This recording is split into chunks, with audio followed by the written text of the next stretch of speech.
Hi, this is Chris Birch from Modifius. You are listening to Morrus's unofficial tabletop RPG talk.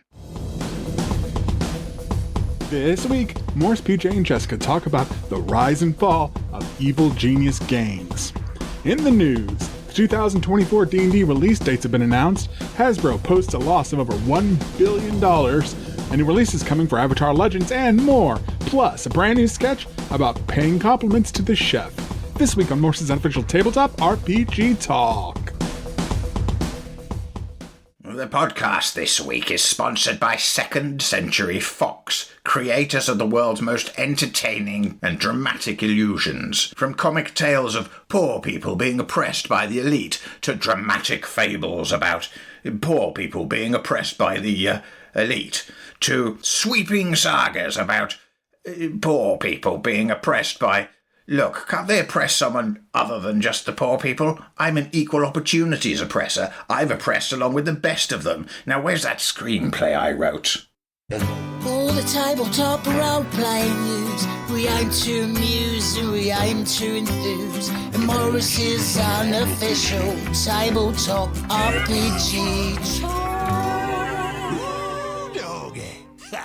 Hello, and welcome to Morrus's unofficial tabletop RPG talk. I am Russ, aka Morrus, or Morrus, aka Russ, and with me this week is... PJ Coffey from the Southampton Guild Roleplayers. Russ, as ever, it is a delight to be here. And joining us now from a galaxy far, far away, a long, long time ago, it's the one, it's the only, it's me, Jessica from D&amp Publishing, wearing a Star Wars t-shirt for context. I also very much enjoyed, Peter, how much you rolled the R on my name there. Oh, thank you. I've been practicing. It was most entertaining. Yes. Okay, we got some news to talk about this week. We do. Really? We do. Oh, that's unusual. Yeah. Well, I'll see what we can do, but no promises. Okay, so we're going to leave the Evil Genius news till a little later because we're going into that in big detail. Yes, because you wrote an article about it on EM World, which some people I wrote have an article, so allegedly. Apparently, that happened. That was the not thing allegedly. Your name's on it, posted on public site. It's definitely a thing you did. We need to know. Yeah. Or did a ghostwriter do it and just put your name on it? Is that what you're saying? Is it AI written? No, it's definitely It was secretly by Hudson. Hudson did all the research. Yeah. Hudson wrote it, yeah. I'd be more interested in an article by Hudson than AI writing. Because, if no one can be bothered to write it, I can't be bothered to read it. I don't have... What would an article by Hudson be about? I don't know. Why you should feed him more, and why you should not ignore him and make podcasts, and you should actually devote all your time and energy feeding him sofas. The pros and cons for the beef jerky sofa. Yeah. Amazing. Anyway, should we get on to actual news that we have? Yeah, let's talk about things that actually happened. Oh, bold choices. Should we start with the... Oh, sorry, you got release something to dates. Yes, the release dates of the D&D stuff coming this year have finally been revealed. The magicians by the seaside have revealed things. Yes. So you remember that they originally announced that the... sound. Huh? You make it sound like a Punch and Judy sound, and there's some bloke with a top hat, a little cape. So, what has Wizards of the Coast revealed to us? Do tell us. What's coming up in 2024? Are they revealed themselves to the Jedi? So remember last year when they accidentally announced that the new core rulebooks are all coming back on May the 21st of this year? Oh, yeah. Well, and then they quickly took those images back. But that's not true. It's not true. It's not true. They are not coming out on May 21st of this year. But we do know when they are coming out. Yes. Oh, exciting. Interestingly, one of the 2024 core rulebooks is coming out in 2025 in a Michael stroke of irony, but they are coming out and we do have dates. So, this is what's happening. Are you ready for the excitement of this? I don't know if I can contain myself, but I'll try. Okay. So on May the 21st, we are getting Vecna, Eve of Ruin, which is an adventure campaign for levels 10 to 20. Mm-hmm. And that's the one where you start in the Forgotten Realms and you're going to go to Planescape and you're going to go to Spelljammer and Eberron and Ravenloft and Dragonlance and Greyhawk to try and save the whole multiverse from being destroyed by Vecna. Vecna's really getting around being busy. Yeah. So you're heading to lots of different campaign worlds. Yeah. In this enormous... I did find it quite ironic that Wizards of the Coast, just before releasing the brand new version of D&D, release a product called Eve of Ruin. I really hope that's not ironically prophetic in any way whatsoever. That would be... Wow, yeah. And we've got the covers of that as well, and the alternate covers of that. I do like the Vecna Eve of Ruin cover. It is nicely done. Vecna's there looking like he's causing chaos with swirly magic around, and then there's like little portal windows to Spelljammer ships and and you can see Strahd's castle on there, and you can see bits and pieces in the background. So I think that cover's really good. I think that's a good cover art piece. It's very, it feels to me very clear for what it's for. Yeah. So this is obviously before the new rulebooks, but then on June the 18th, we have the making of original Dungeons and Dragons 1970 to 1977. That's the title of it. And it's a big, thick book, including the first ever draft of D&D, written in 1973, which has apparently never been seen before. Ooh. Complete with original spelling mistakes. Presumably, I guess it's going to be like typewritten, I guess. Or is it handwritten? Unless they've, it depends how they present it. They might scanned have it and relayed it out. I don't know. Yeah. But also, there's going to be some fanzine and magazine articles. All about D&D's origin story. It's organised and written by John Peterson, a D&D historian. Yeah. It looks interesting. It looks big as well, if you look at it. It looks like a great big thick book. Like a big box of a book. Yeah. So that is June the 18th. Okay. Some summer reading. And then we go to July the 16th. July the 16th, we have quests from the Infinite Staircase. From the Infinite Staircase. You're looking at me confusedly. No, yeah, I'm pretty sure that's like an old name for an escalator or something, but maybe I'm wrong. Maybe it is an escalator. Yeah, maybe that's the core of the adventure. Oh, well, the adventurers walk into a room to see an escalator and they're like, this is unusual. Hey, ABE, always be escalating.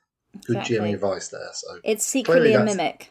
That's clearly the reference they're going for. That's why 13th Age has an escalation die. But theirs only goes up to 6, not to infinity. But it's not an infinite escalation levels. Die. You're correct. It is for characters levels 1 to 13. The Infinite Staircase, though. Yes, it's finite character levels, not infinite character levels. Correct. Yeah, 1 to 13. It's an anthology. 6 classic D&D adventures, updated to 5th edition. The same way that one by the seaside. Ghosts of Saltmarsh? Yeah. Ghosts of Saltmarsh. And that one. Tales of Yawning Portal. Yeah. So those were anthologies. This is another one. So the Infinite Staircase holds doors leading to fantastic realms. So you're going to go off around the multiverse again. Oh, yes. This seems to be a thing they do quite a lot. So they're kind of... Multiversing. They did that with that library one. What was that one called? Yes. Like the heist one. No. Candlekeep Mysteries. Yeah. We are terrible about knowing the names of D&D books. Well, in fairness, there's a lot. We're not just a D&D podcast. We're a tabletop RPG podcast, and in fairness, there are a lot of tabletop RPG books. I don't know if you know this, but yeah, there's at least 7. There might be as many as 12. Upwards of 10. Are you saying I'm responsible for 40% of all RPG books? I did not say that. I did not say that, no. Please, I will not be quoted as saying that at all. Okay. Anyway, Quest of the Infinite Staircase, July 16th, 2024, hardcover adventure anthology. And then finally, in September, we're going to get the first of the new core rulebooks. So the Player's Handbook is coming out September the 17th. Is this so? No cover art for it yet or anything. Is this so players have 2 months to prep their new characters ready for when the Dungeon Master's Guide comes out on November? And that's coming out November the 12th. Yes. And then a Monster Manual is coming out the following year on February the 18th, a year from now. So it's still an entire year, almost to the day. Because what is it today, the 16th? February the 18th next year is when the full core rulebooks will be out. So there's still a year away until they're all out. And didn't they just have their 50th anniversary? Yeah, that was like this week or last week, wasn't it? The actual date. I'm not sure. Well, happy when birthday. It was exactly. It would be nice to have seen some books, but I guess they've got a release schedule to keep to. So, yeah, fair enough. Yeah. So there we go. That's Wizards lineup for the next year. It looks pretty good, to be honest. Like, it's a solid lineup, getting new things in. There's quests from levels 1, and then Vecna does levels 10 to 20, so actually there is something for all levels. And I guess the multiverse element, I don't know this is me speculating, because a lot of people make their own worlds, histories, and laws, so this is a way you can tie into the adventures whilst maintaining your own game's lore, because you're like, well, we're just another multiverse in one of many of these, so... I don't know if that's what they're trying to do or not. That's my speculation. As I understand it, the idea is you could sail from Kryn to Earth to Faerun using a spelljammer. Yeah. And I'm like, Like, I understand why you'd want to do that, because obviously they learned lessons from second edition, which is multiple product lines are really hard to sustain, because there's a lot of effort, a lot of expense making a TTRPG book. So I guess they're all just like, well, it's all basically the same place. So you can have even more stuff in your setting. Yeah. So you can use, I mean, it will certainly keep the third party division happy. Multiverses are all the rage these days, aren't they? Yeah. Everyone's got a multiverse. I mean, sure, wow. Who hasn't got a multiverse? I suppose I've got one or two tucked away in my back pocket. Although, I think multiverses, interesting. Yeah, anyway. Yes. Anyway, speaking as we have been of dungeons, might I draw the assembled... We were talking about Dungeons and Dragons. Okay. The So- word dungeons was used. Okay. Exactly. Which is... Yeah, that's good enough. I'll Yeah. allow the segue. Thank you, Pick thank up you. and run with it, Peter. You've got it in your hands. Go. Okay, go for the 50-yard line. The Tome of Tombs, which you have to agree is quite a good name for a Kickstarter. And this is being done by a chap called James Holloway. And it's basically a 24-page black and white zine, which is full of exciting and interesting stuff about tombs. Tombs. Random tables, writing prompts, and real-world examples. This does have slightly more of a bit of weight to it, because young James has a... I say young, like, they're under 40, so they look very young to me. Thank you. You're welcome, Jessica. Yes. No, but did a degree in archaeology and so forth. So maybe, and they're saying this has given them lots of experience to bring to the thing. So yeah, Nice. could be good. Yeah. It's A system-neutral 24-page black and white zine. Yep. Zine, I say zine, not zine, zine. yeah, It looks good. Looks good. and I'll be perfectly honest with you. At £3 for a digital copy, which is I don't know, Oh, is that? Oh, wow, that's a good price. about. Okay. I mean, it's a digital copy, so I'm like, yeah, go on then. Or just a £5 for a print copy. Yeah. Is it fun? I mean, that's not including postage though. Presumably not. No. No. But still, that's... It's well under the less than the price of coffee. Cup of coffee if I was out and about drinking. So yeah, How I'm much certainly coffee happy costs to back these it. days? God. Yeah. Coffee costs more than £5, so I should be. Yeah. Really? How much is a cost of coffee? Well, it depends where you go, I suppose. Yeah. How much is...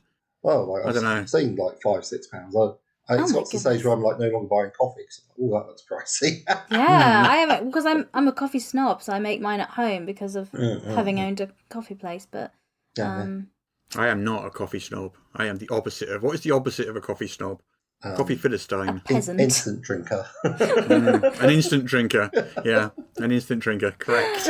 Anyway, We've got some lovely decaf from Marks and Sparks, so it's a bit pricey. It's very nice. ooh, get you, I know, Marks yeah, and Spencers I'll- when it's not Christmas. I know, fantastic. I have some news as well. Oh, yeah, to tell you about. So we've previously spoken about D&D Beyond and third-party publishers being available, added to the library, and they've done it again. They've done it again. Yeah. So in November, we're talking about there was Dungeons of Drakkenheim and Lairs of Etheris. Is it pronounced Etheris? If you like. Yeah. Okay. Yeah. Anyway, it's really Jessica asked, the shrug game has an answer. It was the best we had. dyslexic. Etheris is what I would say. I'm dyslexic and I work in RPGs where we don't use real words sometimes, and it's so difficult because I can't Google it and get someone to say it to me. But anyway, That happened in November, and now Humblewood from Hit Point Press is now available in D&D Beyond, which is very cute, because if you're not familiar with it, it's a setting, it did like $1 million on Kickstarter in 2019, so it's very popular. It features like bird folk player races and other kind of woodland animals, so you've got new player races, subclasses, backgrounds, feats, spells, items, and like 50 monsters. But yeah, and they've got all that on D&D Beyond, and the D&D Beyond one also has 11 maps that you can use, because they've got their map quick. Not a virtual tabletop quite, but do you know what I mean? It's just a map. It is a virtual tabletop, yeah. Okay, yeah, fine. I call it a virtual tabletop. Then I shall also in support. But yeah, then it's got 11 maps in this setting for that as well, so that's also available there. So that's good. I'm glad to see that they are doing more third-party stuff on there. So I think that's interesting to see. I wonder how they choose who to have on there. Do you know what I mean? I don't know. Maybe we should take the head offices of these various games and plot them on the map of America. I mean, we talked about this with Mike Shea, didn't we, when he was on? And, the pros and cons of this, because, as we talked about at the time, with the whole D&D Beyond becoming the primary, if D&D Beyond would become the primary marketplace for D&D, that basically means the market leader and the biggest publisher in the industry is also in control of the primary marketplace and kind of has a great deal of influence about what other companies' products are successful or not. As well, which which is definitely a conversation that I've seen happening all over the internet. Whether you don't let Disney own cinemas, you don't let Warner Brothers, Paramount own cinemas, because that's a terrible idea. Because then you're just left watching whatever they decide to show you, as opposed to some sort of free market. I mean, at the moment, there is drive-through RPG, and there are other ways. It's not like, but if the conversation we basically had with Mike Shea was basically if they succeed, as it seems like their general goal is to make D&D Beyond very much not a requirement for playing D&D, but so desired that it is hard to get games running without it because people really want to use it. And I get why it's easy and it's quick to use. And if you're new to playing D&D, actually making a character sheet, one of the easiest ways is to do it online, because it just walks you through it. It is easier than doing with the paper and pen on your own. Maybe if you're, I mean, I'm a bit old school. I prefer in session 0 sitting around the table with my friends and we all have our books and our pens and papers out. Because it feels deliciously nerdy to do that. Because I'm just sat around and we're all here doing our maths and like, oh, what feat are you taking? And it just, I'm like, I mean, Stranger Things. Yeah, and it just feels like this glorious nerdy time when we're all sitting there doing that, and then people are bouncing ideas. So I don't think we'll ever lose that, because there'll always be people like me that really enjoy that. But I get it, if you're just quickly wanting to make something and someone's not done it before, it's a really useful tool. So it is amazing. D&D Beyond is really, really good. I don't think anyone can really ease of access and accessibility are good things. So it is good. If you're writing your game and you're not thinking about how easy it is for players to start doing it, times have changed. Like the millennial sort of and Gen X ability to say, "Oh, this computer is just not working. I got to fix it." That doesn't happen anymore, because Gen Z and young millennials and Gen Alpha are coming up.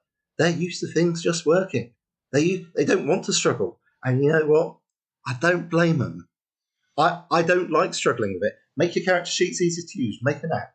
I can't make apps, so I make character sheets. But this is the thing. Just say make an app. As a small publisher who desperately wants to have these things, it is so expensive having these things, and you don't get you rarely get your return on them as well. Yes. So I agree. I literally cannot do it myself. So I focus on character sheet design. Because that is the user interface. That's the thing that you can do, yeah. That's what I got. That's what I got. So anyway, I didn't know that you were so interested in character sheets. Oh, I've never mentioned it before. Yeah, there's signs. It's like settle. But if you listen carefully to the previous podcast, we appear to have broken Jessica. Anyway, so that's the children behave. I was away for 1 week. Demiplane, have they got back with? Are they doing anything lately, or are they still on the same ones? I've no idea what Demiplane are doing at the moment. No. I haven't. What was their last big release? Was it Pathfinder, or have they done something since? I can't remember. Mm-hmm. Well, I mean Demiplane obviously is going to be the closest to a direct competitor to D&D Beyond. Mm-hmm. But we'll see, what happens there. I mean, that's another thing that is kind of like, marketplace controlled though and fenced in. So it's I don't know about this stuff. I think we just have to wait and see how it shakes out in the long run. I guess. Yeah. Anyway. Yes. But anyway, Humblewood is on D&D Beyond. Yeah. It's there. It is on D&D Beyond. Okay. Speaking as we are. Yeah. Oh, sorry. I was just saying that was the news item. But Peter, your segue. Sorry. No, it's okay. I have to jump in there quick. So, but thanks for finishing off there. And speaking as we were of incredibly successful indie games, if you've heard of Blades in the Dark, but you're a bit in the dark about them, hey, I came across what I thought was actually a really good explanatory video. Nice. I put a link in the show notes. It's I'm gonna say Chi-Chin, but it might not be pronounced that way. It's Qichin. They're a YouTuber, and if you get to about the 21-minute mark, they start unpacking how the various mechanics of Blades in the Dark open up and interact. Nice. It's actually really good. I mean, I know a fair bit from experience and having played with it, reading about it. But if you're new to it, then this is a really good primer. Nice. I was actually quite impressed. So good job. I might have a little look at that. I am no longer new to it, but I was. This time last year, I had never played Blades in the Dark. And now I've played, I think, 2 or 3 campaigns of Blades in the Dark. Back when you were a younger man. Well, that's the joys of RPG clubs. More people should set them up, I think. Anyway. Yeah, because it's such an easy and stress-free thing to do, isn't it, Peter? Relatively. I know, actually. I'm joking. It's actually one of the least stressful things I do nowadays. All right. Yeah. Oh, there we go. Do you want to talk about Dragonlance? Oh, yes, please. Yes. What are those pesky dragons been up to? They need lancing again. They need a good lancing. Oh, you make him sound like a boil. Like boils. Oh, that's horrible. The dread yellow dragon. Okay, let's move on. What's the news item? Let's move on. Oh, is it the cover? Dragons of Eternity is the next book in Weiss and Hickman's new Dragonlance trilogy of novels. Woo. Coming out August the 6th, and the cover is out, and this will be the end of the story of Vestina Rosethorn as they travel through time and get up to shenanigans. I got to admit, I haven't read the second one yet. I've got it. I read the first one, got the second one, haven't read it yet, and it looks like the third one is coming out in a few months, so I better get on that. Yeah. Otherwise it won't make much sense to me. So the cover is out. I don't know what you think of that cover. The eyes of the 3 characters terrify me. They look like they're seeing beyond my soul. Yeah. And staring into the abyss. It looks very computer generated, not AI. I mean, just like computer generated art. I would say computer generated. Well, as in used computer tools to draw it, as opposed to a paint and easel. Yeah, I mean, sure, maybe. I don't know. I'm confused. That can't be Kitiara and Tanis Half-Elf, can it? To either side of that lady in the middle. Not having read book 2 and not knowing what's in book 3, I couldn't tell you, but they do look like those 2 people, yes. Well, how about it? I mean, there's a blue dragon in the background behind Kitiara. I'm guessing that is Kitiara, and I'm guessing that is Tanis. It does look like, not personally my aesthetic. It's marked classic Dragonlance, so that's pretty cool. Mm-hmm. I just looked at the decking and I'm like, oh yes, I see what you mean now about the computer generated. Yeah, I mean it's it's a solid book cover. Yeah. I don't know, the eyes. Something about the eyes. The eyes. Especially the guy on the right. Like, I don't know who he is. Don't look in their eyes, Jessica. Don't look. I did it. No, it's too late. That's how you lose your soul. I think the problem you might be having, Jessica, is normally when you're looking at people's eyes, they're actually, if you look at mine now, they're sort of half-lidded and not fully open. Whereas when you open your eyes very big like this, it can get a bit scary and intense looking. That's what it is. Their eyes are wide. They're very surprised. They're shocked at my outfit. They're like, who's this woman who's clearly dragged herself out they of bed? They weren't expecting you to be standing there looking at them, and there you go. Do you know what? Fair. They're just trying to hang out on the decking of their little cabin there. Yeah. And then suddenly Jess appears. Yeah. So they're a little surprised. All right, fair enough. Yeah. Yeah. All right. Anyway, it's coming out in August. Third book in the trilogy. I've got to read the second book yet, but that is happening. I'm told the second book is actually really good. Okay, cool. Because the first book I thought was okay. It didn't grab me massively, but I'm told the second book is really good. I don't know, obviously, what the third book's going to be like. Mm-hmm. No. Have to read it, eh? Time will tell. Yeah. Right, more news. In other upcoming book news, one of the greatest crowdfunding tabletop games that's not, D&D, Avatar Legends, they have a new book coming out. Magpie Games have announced Uncle Iroh's... Is it Iroh? Iroh, yeah. Adventures Guide. It's because I'm not a fan of Avatar Legends, but I know people are, and I was like, oh no, they're going to throw sticks at me for getting it wrong. But anyway, so there's an expansion source book for Avatar Legends coming out. Exciting. But yeah, so it's coming... Who's Uncle Iroh? Peter, you said that like you knew who Uncle Iroh was. Yes. He is the uncle of Prince Zuko, who in the first book of Avatar, and possibly the second, is he's like the sort of the Crown Prince of the Fire Kingdom, who are the Fire Nation, who are like literally in the credits as everything was peaceful and harmonious until the Fire Nation attacked.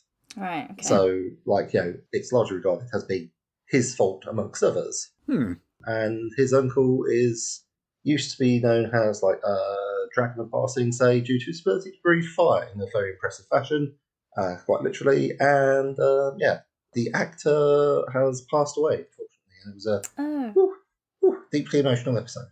Yes, goodness. The Uncle Iroh looks really chill on this cover book, though. He doesn't look like... I think he mellowed with age quite significantly. He didn't seem like quite the fire breather that he used to be. He looks really mellow and chill, wearing green, standing amongst green hills and fields, and looks pretty zen.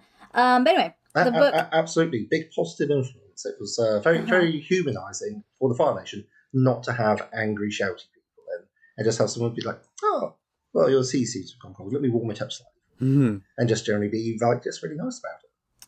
We love those vibes. But anyway, the book is coming out in this fall of 2024, or autumn, as we would call it in the UK.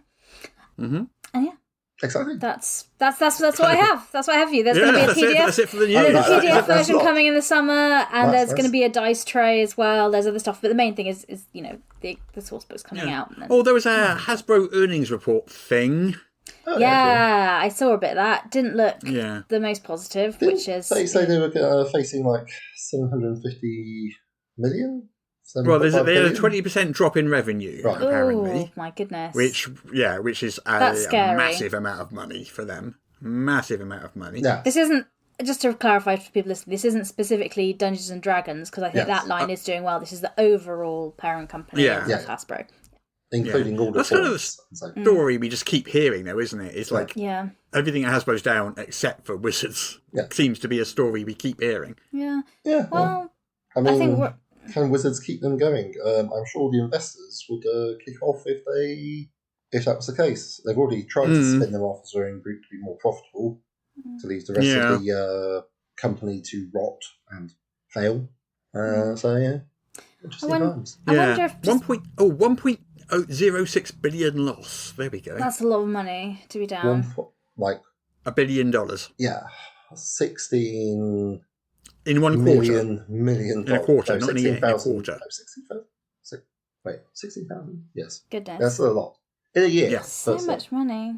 Yeah, but this was just in the fourth quarter of last year. This is last quarter. That's it. That's a lot of money.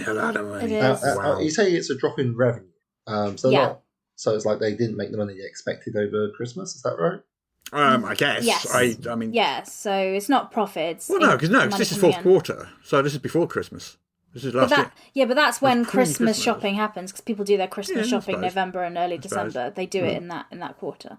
Yeah. I wonder. I mean, I don't have children, so I don't know if it's a trend with parents. But my friends that are, whenever I was asking, what do your kids want for Christmas? A lot of them don't want like loads of toys like it used to be. It's different stuff. And a lot of parents are like, please don't buy them more toys. We have so many toys. Yes. And so I wonder if that's anecdotally, I wonder if that's a trend. So parents are just buying less toys. So that's why Hasbro's sales are down overall. Yeah, I will say that I'm pretty sure that most children aren't watching Saturday morning cartoons. Oh no, I don't think that's the thing anymore, and therefore they're probably not sitting through adverts. up to 4 hours of adverts. Yeah. Somebody posted online they were complaining about how Saturday morning cartoons are gone. But I'm looking at it and like, that's a toy, that's a toy, that's a toy, that's a toy, that's a toy, that's a toy. That's a lot of toys, and there's going to be a lot of adverts. So I'm looking at this analysis on ICV2 of this, and it does actually look like their conclusion is that D&D tabletop sales were actually down in 2023. Oh, goodness. So basically, tabletop gaming as a whole was up 1%, which is pretty impressive. Well, given what they've been doing in previous years, that's quite... I mean, the word they use is anemic compared to what's been going on in previous years with tabletop gaming and Wizards. And also, you know, a lot of the Wizards and digital gaming stuff went up because of Baldur's Gate and things like that. Yeah. And if you're taking that into account, the conclusion is that the tabletop game itself is actually down. Oh, really? I mean, that's I don't know where, you know, how accurate that is. That's just what ICV2's analysis says. You know, looking at those figures and saying it looks like that's the case. I mean, it could be the classic thing. There's a new... I know it's not a new edition, but there's a new edition coming out, so I wonder if people are holding off. That is traditionally why sales drop. And but that's that makes also sense. why they've avoided the word new edition. Yeah, they've been avoiding it, but quite frankly, like in online spaces, what Wizards of the Coast has to say is important, but it's by far from the loudest voice in the room. There's a lot of people talking about that sort of thing. I mean, and again, it's like you have to bear in mind that while there's a lot of people doing stuff, you got to bear in mind, you've got to think about the GMs. The GMs are where this game, or where all the games are at. Yeah. If you don't have the GMs on side, you don't have games. Yeah. Like, I know it sounds really obvious and really trite, but it's true. If you don't have GMs, no one's running your games. And if GMs are like listening to people they respect, because GMs, as we know, are a lot more into role-playing games often than players. I mean, sometimes it's close, but generally the person who's most into it is running it, yeah? Yeah. So if they're online and they're reading, because like, you know, when I was like not anything to do with this podcast or clubs or anything, I'd still be reading, I'd be listening, I'd be working at Reddit, be here, there. It's like, you know, bit obsessive personality, really. And like, I'd be paying attention. I know, right? It's like I keep it under wraps well. But The gasp. I know, shocked. But yeah, so like people are going to be listening. It's like if people are saying it's not cool, then maybe that has an effect. I mean, they're not going to stop having stuff, but you need to be bringing in new people to keep growth going, right? Because once you've got that's the problem with tabletop games. One book can last you 40 years. So, you know, you need to be constantly bringing in new people. And even with the success of the Dungeons and Dragons movie, the public perception amongst the minority of people who have anything to do with it, the Games Masters, is not as good as it could be, because every time they log on, there's a lot of unhappy people complaining about it, or much more actively promoting other systems, which, you know, it's nice, but it's definitely a thing still. I see a lot of it. But then again, I'm just one person, so all I have is an anecdata, yeah? But yeah, I don't know. It's probably just a new edition, or they're not a new edition. Because if they say it's not a new edition, I'll believe them. But it looks a lot like a new edition from the playtest material they've launched, so I can see why there might be confusion. There we go. Yeah. Right, I think... Other news bits. Let me see. I think we're kind of done on the news. Well, I mean, since we're talking about ICV and all that amazing data, there is... I think we may have one or two scientists listening to this podcast, and they might be interested in hearing about a solo journaling game, which is all about doing research. Okay. Yeah. The game in... Jessica, you seem very excited. Yeah, I heard about it. You carry on. But I have heard bits of this. I think you know more about me, but yes. I mean, I don't know a huge amount. I did see it and think of you, because the whole solo gaming thing is very much more like your bag, and I really appreciate that. This one's by Samantha Lee. It's fully funded. 13 days ago, as of Friday the 16th. So if you're getting before March, then you might be in for a shout. And it's all about you're playing a research assistant, recruiting participants, collecting data, and performing weird tasks for your study before you run out of funding. And I have to say, like, if you work in academia, you're now like Finally. I feel seen. Sam, I think they actually work as a research assistant. That's why this came together. And I've had them on Not D&D before to talk about other solo RPGs that they've done before. So that's why I went, because I was like, that's one of Sam's games, and I like their games. So, and I don't think it's called Outliers. Just Outliers, get that in that's there, one, yes. Which refers to data that doesn't fit within your nice line. And you're like, it's an outlier, we should get rid of it. Sorry. Like women in medicine. Anyway. Let's not bring that into this podcast. Anyway. It's true. Anyway. Yeah. That does look like a fun game as well. It's got things like there's a review board that will shut your study down if you go too far off procedure. So since your field of study is clones, time travelers, and cryptids, I'm sure this won't pose any problems whatsoever.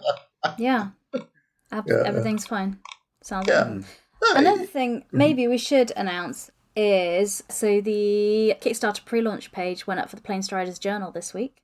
It did? Oh, yes. So yeah. Do you wanna do a little spiel about what that is, Russ?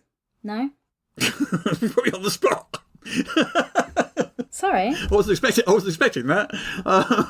I'm spiel about what the Planestriders Journal is. Okay, I can do this. I'm monologue now. Okay. Yeah. I can do it if you want, but yeah. I'll do it. So I was looking at something entirely different when you said it. Oh, right. I was about to... And then, okay, so Planestriders Journal is basically a book which contains lots of information about travelling amongst the various planes of existence. We got 30 new planes. Oh, yeah. We've got lots of player options, including like 13 archetypes. We've got feats. We've got spells. We've got 60-odd monsters in there. We've got an entire adventure, plane hopping adventure. We've got planar ships and rules for planar travel. Ooh. So it's basically an entire source book related to, the multiverse, to go back to that word again. Yeah. Yeah. And it can also kind of work in as a plug-in alternative, even multiverse cosmology for your 5e games. If you, like Spelljammer, is it, or more? Well, the whole Great Wheel of 5e, and they've got the Abyss, and they've got Gehenna, and they've got all their planes. Oh yeah. Yeah. You could just use this instead if you wanted. If you wanted to just have a different cosmology instead of that one. Yeah. So yeah, that's what that is, and that's going to be a nice big colourful hardcover book. And we're launching the Kickstarter in a few weeks, and it's going to be great, and it's lovely. Oh, well, if we're on the subject of E5E Kickstarters, I do know, and of course the work of Mike Myler, because I believe he was quite heavily involved in writing a lot of that book. Yes. He's also got coming out at the same time, in fact, I think about a couple of days ago, what's it called? Chrono Slip. That's it, yes. Which is sort of, I think we've spoken about it before, haven't we? It's like a Groundhog Day, but has like a setting. Yeah, it's like the same 72 hours repeating or something. Yes. It's an interesting conceptual piece. Certainly if you've seen stuff like Groundhog Day, Hotel Paradiso, I want to say Live, Die, Repeat, is that the name of it? Or was that the tagline for the Tom Cruise vehicle. That famous action movie star. It's not I loved Tom Jones. Thank you. I loved Tom Jones in Top Gun. It seemed odd. I would watch that remake. Just the lovely Welsh dulcet tones coming in. Yeah. So, What would Tom Jones's call sign be in Top Gun? Oh Lord. Boyo. Boyo. Yeah, they renamed it from Top Gun to Top Boyo. Anyway, so yes, that's coming out as well. Also available on a crowdfunding platform called Kickstarter in the EU. There you go. Oh, Janelle Jacquet, there is a memorial game jam, or there was, running it ran until February the 1st. And this is kind of making a big dungeon, mega dungeon in honor of her. It was happening on itch.io, and the project was called Return to Perinthos. So they took submissions to this, because it was a big sort of everyone contribute, because this is kind of charity thing. The submissions closed on February the 1st, and included that people could send in like manuscripts or maps or all sorts of different things and things like that. That stage of the process has happened, and the product is underway. Wow. Yeah. Sounds pretty cool. Yeah. The proceeds from it are going to benefit her family to offset medical bills and funeral costs. Nice. Good stuff. There we go. The resulting project apparently has nearly 90 interconnected dungeon levels of all sizes and systems. Goodness. It's going to come out as a physical book and sold in a limited batch. Wow. That is pretty impressive. Yeah. That's quite mega as mega dungeons go. 90 That is levels. very mega. Yeah. I'll tell you, Dungeons of Mad Mage, they didn't have 90 levels. No. Huge. Yeah. Imagine how long that would take to play through. Also, on crowdfunder.com, that's in crowdfunder without an E before the R, crowdfunder.com. So it's funky. There's a crowdfunding for the book, should you wish to get your hands upon it. That sounds like a good idea, because it sounds like there's going to be a limited print run, so it's not... Yeah. Collector's item. Yeah. There we go. I'm now out of news. Yes. I think I am as well. Okay.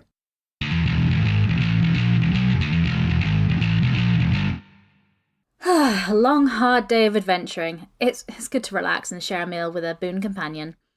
And I must say, the food here at the Perturbed Dragon Tavern is simply excellent. I do like this bear owl steak. Yeah, and the beholder stalks are delicious. Excuse me, a young waitling. Would it be permissible to compliment the chef? Yes, indeed. Yeah, bring forth the chef. Hello. I'm told you wish to speak with me. Yes, I just wanted to mention how very much I like your shoes. I'm sorry? Oh, and that hat. Oh, really brings your ears out. Thank you. But did you enjoy your meal? Oh, never mind the meal. I want you to know how much I admire your poise and your demeanour. My poise? Is that like Elvish for fish? Oh, and I must say, your hairstyle wouldn't look amiss on a royal bard. I really am feeling quite confused right now. What's there to be confused about? We wanted to compliment the chef. Yeah, and so here we are, showering you with praise and admiration. I mean, that's all very nice, but traditionally, when one compliments the chef, one focuses on the quality and presentation of the meal. No, patient Tosh. When I compliment somebody, they know they've been complimented. That brooch you wear, it is most delightful. And your Hamlet is simply sublime. I've never played Hamlet. A tour de force, may I say. I've never even been on stage. Well, your skill at mathematics is unsurpassed. And your art, it's so real, it brings tears to my eyes. Mathematics? Art? You do know I'm a chef, right? Oh, I just love the way you say that. Oh, such eloquence! It's poetry in motion. Please stop. You truly do light up the room when you enter. Oh, like sunshine on a rainy day. I'm feeling so uncomfortable. Oh, and your shoes. Did I mention your shoes? You did mention my shoes. Well, they do need to be mentioned twice. They are breathtaking. They're just my shoes. I've had these for over a decade. Oh, so modest. Truly, you inspire us all to be better people. Why are you doing this? What do you mean? It is traditional to compliment the chef. That's not what that means. Of course it is. You are the chef, are you not? And these are compliments, yes? You're supposed to compliment me on the meal. The meal you just ate. I mean, I do love the way your eyes light up when you get angry, though. Stop it. Stop it. Stop it. Stop it. Oh, they're set off perfectly by the shoes. Don't mention the shoes. Ixnay on the shoes nay. Look, if you utter one more word that's not related to the meal I just cooked for you, I'm going to lose my temper. My, that's an awfully big skillet you have there. You must be very strong to lift it so high. All the better to brain you with! Oh, my friend, who wielded that skillet like a seasoned pro. Truly remarkable. Ugh.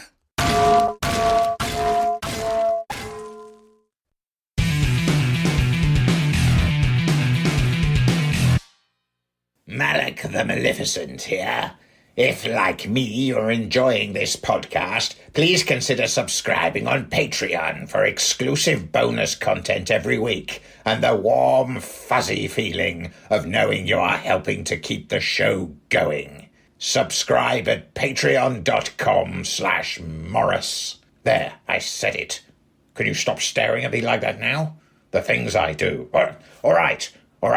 Don't forget, patreon.com/Morrus. Can I go now?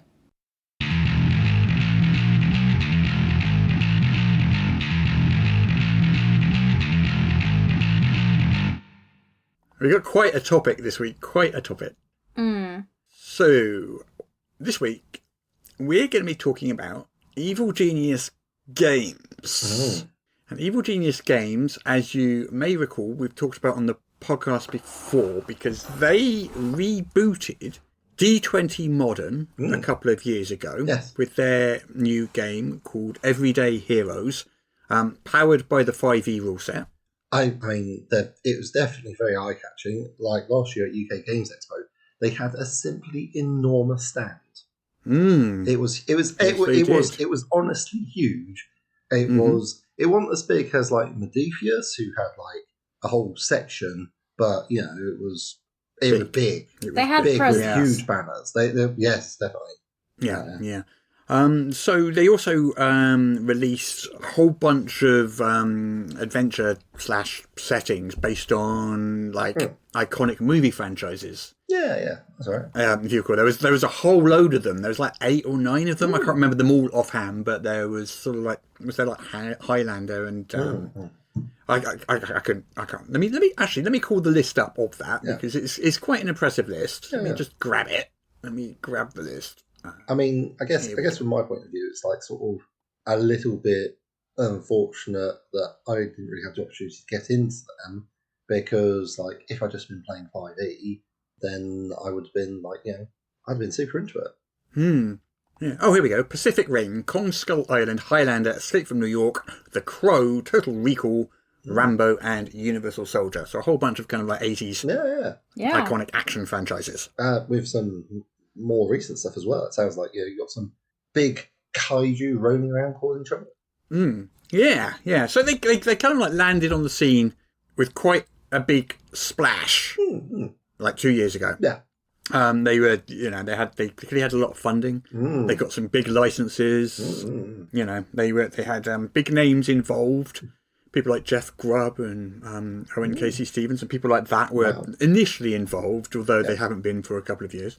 Yeah. I mean, I spent a long period of my role-playing career just not paying attention to that sort of thing. It was deeply unimportant to me. So I just assume if someone is making that sort of game, they've got a lot of money because they're a really well-established name. But I'm taking from what you're saying that actually Evil Genius haven't been around forever, knocking out bangers. 2 years. Literally launched December 2021. Wow. Okay. Yeah. So also, you will also remember them from the Rebel Moon lawsuit. Definitely, yes. That happened last year. So basically, they were going to make the official Rebel Moon tabletop RPG. Yeah. Netflix cancelled their contract, citing breaches of confidentiality. Yeah. Evil Genius sued Netflix. It got settled. Yeah, there was like some talk. Like they said they'd made a world Bible, if I recall what they said correctly, and they were getting paid less than $1 per page, which is like something I took away as Netflix just being awful, and bullying a smaller corporation. $1 per page? What was? Oh, it was just like I worked it out, less than $1 per page from the amount of work that they said Netflix, the amount of work they said they'd produced, like the number of books. I made a guess about how much it was, and then I looked at the settlement money, and it wasn't very much money. It was like not huge amounts for the amount of work done. You're saying the settlement. Well, we don't know what. It's like $5-10 a page. We do know what the settlement money was. Oh yeah, how much it is was that? £50,000. Well, let's get to that. Yeah, let's get there. Sorry, I mean, this is just what I know. It feels like you've got something more to tell us. Yeah. So a couple of weeks ago, a number of staff suddenly quit Or they didn't necessarily quit a couple of weeks ago, but they announced their resignations. I see. About 2 weeks ago. Right. They made these announcements on Facebook primarily, public announcements they made. Right. There were public posts. This is the beginning of this month, February. It was like, it was very recent. There was Ivis K. Flanagan, who was the convention coordinator. Faith Elizabeth Lilly, who was the chief product officer. Matt Francella, a cartographer. Mike Bramnick, organised play coordinator. So a number of people, pretty much over a period of a week or so, announced their resignations from Evil Genius Games. And all of them cited ethical concerns with the leadership at the company. Now, they weren't specific. They just said, wow, they had ethical differences. And so it was kind of, it was with a heavy heart, I must say, that I've left Evil Genius, but I can't remain there because I have ethical differences with the company. And I was surprised to see this because a lot of these people had like kind of full-time jobs working in games, and that's quite a rare thing to have. Like, I feel very lucky to be able to work full-time with Ian, and a lot of people that work in the industry are very passionate about what they do, and a lot of people. So somebody to leave a full-time job in games, there's a reason behind it.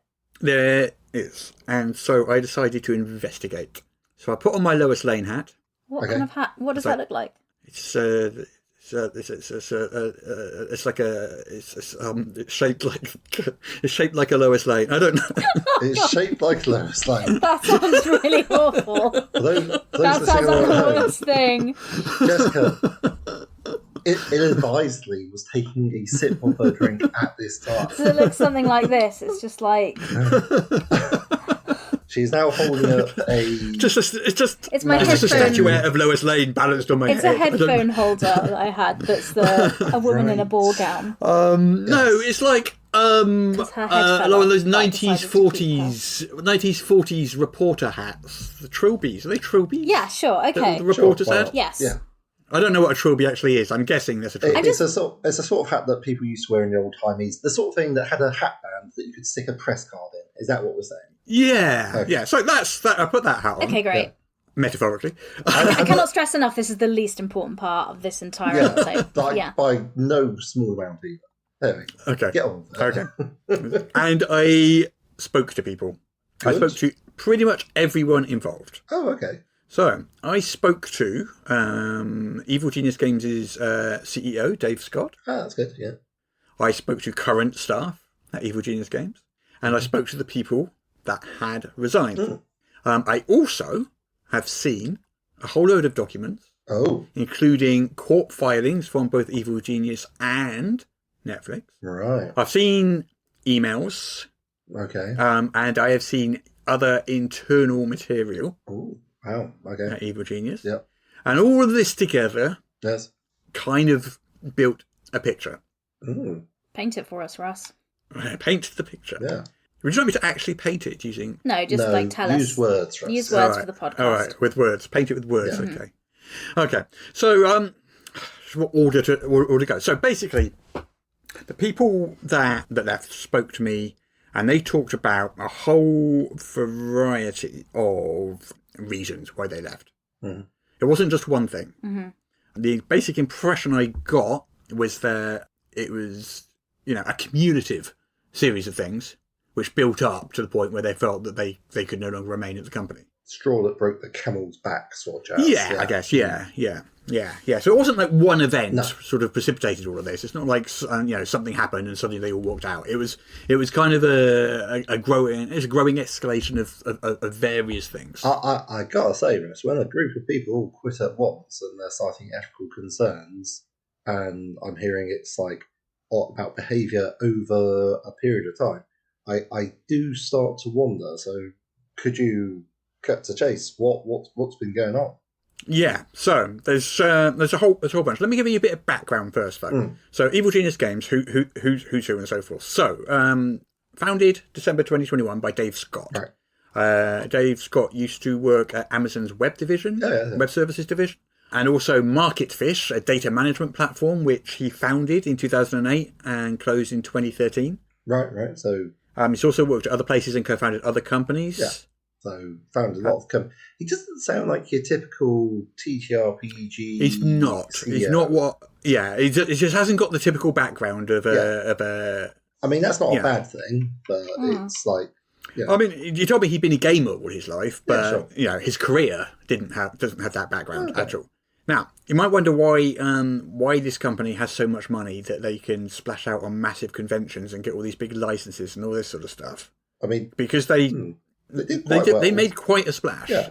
And they are backed by a group of investors. Oh, yeah. And some of these are venture capital firms. Oh. And some of them are tech firms. So there's 5 of them in total. Just to make sure I'm hearing you, venture capital firms and technology firms were backing a role-play game design studio. Correct. Like Russ, now this is kind of Dave's less questions here. Is what I'm saying. Well, this is kind of Dave Scott's background. That's his contacts. That's the world he comes from. Okay. So, but I mean, angel investors, so money. This is the sort of thing I'm expecting in the place. Yeah. VC and tech companies not. Yeah, I mean the tech companies are things like Blockchain Founders Fund and things like that. Right. You know, they're Peter looks delighted by this news. At least I'm beginning to understand where the ethical concern. I mean, I suppose that's sort of good news in some ways because I was thinking much darker thoughts about ethical concerns. Okay. Yeah, no, I understand that, and I'm going to say up front that this isn't really a story. Isn't about how to put it. I wasn't being a terrible human being to the people he worked with.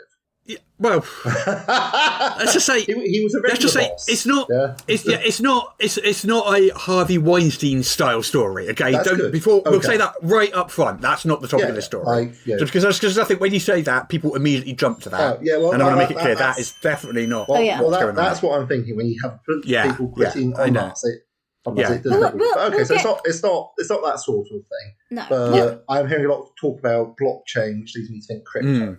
Another Web 3.0. So these companies, there was this fundraising round in May 2023. Yeah. $1 million was raised from these. Wow. I mean, you say, wow, that's a lot to us. I mean, I think in terms of venture capital firms, and it was probably actually quite small investments for them. But as far as a tabletop gaming company goes, it's a lot of money. Yeah, $1 million. Yeah. Yeah, that is quite a lot of money. Yeah. You know what? I'm going to say actually, $1 million is a lot of money to people. Yeah. It's a lot of money full stop. Yeah, it's a lot of money. Yeah. So that's kind of the background behind the company. Yeah. That's who's involved, where the money's coming from. Yeah. That's kind of what's what. So we got $1 million in investment. Yes.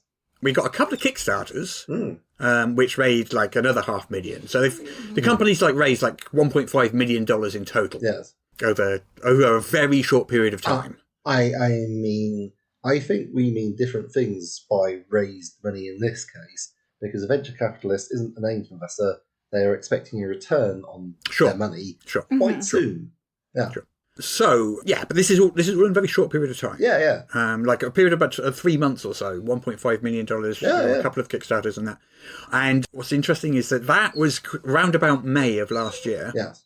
By the end of the year, Evil Genius, like October-ish, was unable to pay staff, making layoffs. Basically, had run into massive financial trouble, and that was just like a few months later. After that, how many people? It's like 4 months later. For that company, would you say? So at the time, at its height, I've been given a few different numbers. Dave Scott told me it was around about 20. Some others told me it was closer to 30. Somewhere between 20 and 30 people. I mean, sure, but that's like $300,000. Massive amounts. Well, 30. Wait. Was it 30 times 100,000? Well, interesting. They're down to 6 people now. Oh, that's a lot of money. Combination of layoffs and resignations. They've gone from possibly 30, at least 20, possibly 30, down to 6 people. I think if you've got a staff of 20 to 30 people, you could easily eat through $1 million very quickly, looking after the staff, assuming you're paying them a reasonable rate. And if you're doing loads on marketing and conventions and all this stuff, I can absolutely see how you burn through that money very quickly. Yeah, I mean, based on the $100,000 figure, which, we assumed Hasbro was working with, there's like 3 million. So actually, they've raised $1.5 million, but they're like $1.5 million in the hole. theoretically speaking. Well, You need- no, I mean, I don't want to guess too much Yeah, at yeah. their exact finance. We don't have that info. But anyway, Okay, you were saying this is just wild speculation. Anyway, I'll stop indulging. Yeah. Please carry on. Yeah. Okay, so what you'll also recall is the Rebel Moon lawsuit as well. That's a big part of this because they spent a lot of money developing that game and it got cancelled, and there was a lawsuit and a settlement. So that's part of the financial picture as well. Mm-hmm. Yeah. So basically, towards the end of last year, they pretty much run into a severe financial issue. Yes. You know, Dave Scott was like quite honest about that with me as well. He just said, we had a tough quarter last year. We were going through this Netflix thing. We were short on funds. It was stressful. We cancelled products. People were hired in for certain jobs, couldn't do their jobs because we didn't have the funding to do it. So yeah. That is a thing that happened. I mean, so what happened was with these sums of money and this sort of stuff, you need to be doing Kickstarters. Yeah. Like they either need to be Monty Cook-sized mega Kickstarters, or you need to be pumping out regular releases like I don't know, Ian Publishing or Pfizer. we do not have 20 to 30 staff. I'm on good terms with the entirety. we have 2 to 3 staff. Yeah. I've never been friends with a whole company before. It's quite cool. So basically, October they had this financial issue. They turn to staff and tell them that they can't afford to pay them, and give them a number of options. So the options were either lay off, can't afford to pay you, can lay you off, which I guess is the sort of the fair option is what you would expect to normally happen in a company when it runs out of money. Mm-hmm. They also offered reduced pay for a certain period of time or a pay deferral. Right. And a lot of the staff went for the pay deferral option. Yeah. So they opted for an interest-free loan to the company. In effect. Yeah. So basically, for about 3 months, most of the company didn't get paid. They continued working there. And this is kind of testament to the fact that they did believe in the game they were making. Yeah. They wanted to be making that game. It was important to them. Yeah. And they believed that things would be made right. I mean, 3 months without pay. Yeah. Well, the promises were, I've done we got a big old Kickstarter coming. They had a big Kickstarter for something called Military Heroes. That was coming, which was going to make money. And also, the Netflix lawsuit was going to pay out. And when that happened, of course, that would... Well, put it this way. I was told that Dave Scott was hoping for $3 million out of that. That's not what he got, but that's what I told he was hoping for. I mean, $3 million would round out like that payroll and give him another year of operating and so forth, which would definitely... It would have gotten through that current financial crisis. And I've heard some people online saying, why would people do this? Why would you work for a company when you're not getting paid? And you've got to understand the games industry, like, people work here because they really want to and they're really passionate about it. Yeah. And in fairness, this was my own company when I ran my board game cafe. I went several months without taking pay when we were in a time crunch thing. I didn't ask my staff to do that because I didn't feel comfortable making that, but I did myself. And so I can understand why some people decided to do that, because if you work at a company and you're with all these awesome people making games, doing what you're passionate about, you really want to keep that going. And especially if you believe, look, the finish line's in sight, we just need a couple of months to get here and then it'll all be okay. I can completely understand why people make that decision. Yeah. But that's I mean, it's why a very tough position to be. And I could say, like, having spoken to Dave, he's a charming and charismatic person. Easy to believe. Yeah. I spoke to him and I liked him. It's a likable person. That, I mean, that's cool. Like, I'm glad. Which is, I mean, we have covered companies on this podcast which do not have likable people in them. But anyway. Yeah, so I'm being constantly mauled by this dog as I try to do this, which is why... For listeners at home, Russ is currently engaged in a battle of wits and laps with a golden retriever. And is losing that battle. I was trying to avoid that, Jessica, but it's not looking good for the... For journalistic integrity, I felt the listeners should know. Okay. But anyway, back to Right. So anyway, let's jump into this Netflix lawsuit. Yeah. Because as you recall, it was last year, they announced that they were going to be producing the Rebel Moon book role-playing game. Mm-hmm. And a few months later, announced that they were suing Netflix because Netflix had cancelled their license. Yeah. They were suing Netflix for breach of contract. Yeah. Netflix were claiming that Evil Genius had breached confidentiality agreements in the contract. They'd shown stuff off which they weren't supposed to. I must say that seemed extremely unlikely to me, because generally, like when you're a TTRPG company, you are aware that you are the smallest fry in the room. Yeah. You're not taking on anyone in a legal battle, do you know what I mean? As it was presented to us at the time, we very much felt on the side of Evil Genius, and our coverage of it reflected that, because that's absolutely. We didn't hear anything from Netflix. No. Netflix wasn't saying anything. They didn't want to speak to us. Evil Genius did kind of go on a sort of PR kind of campaign, didn't they? Yeah. They put out a press release about it, and they talked about it online and things like that, kind of very much painting themselves as being bullied by the larger company. Yeah, it felt very stick it to the man. It felt very much like that. Like they were having it stuck to them, which again is not an unfamiliar story in the world of TTRPG companies. Yeah. Yeah. So I think most people did side with Evil Genius on that, and kind of So I decided that I needed to know exactly what happened. Yeah. Because I'd only heard one story. So I got hold of all of the court documents. Yes. And this is the initial filing from Evil Genius. It's Netflix's answer to that complaint, Netflix's counterclaim. Oh. Which is interesting reading, which has never, which obviously Evil Genius never mentioned, and the settlement and case dismissal. So this went from basically the initial lawsuit that Evil Genius filed was in September. Yeah, well, once it's settled, it gets dismissed. Okay. So they say, we don't need the court to look at this anymore because we've made an agreement amongst ourselves.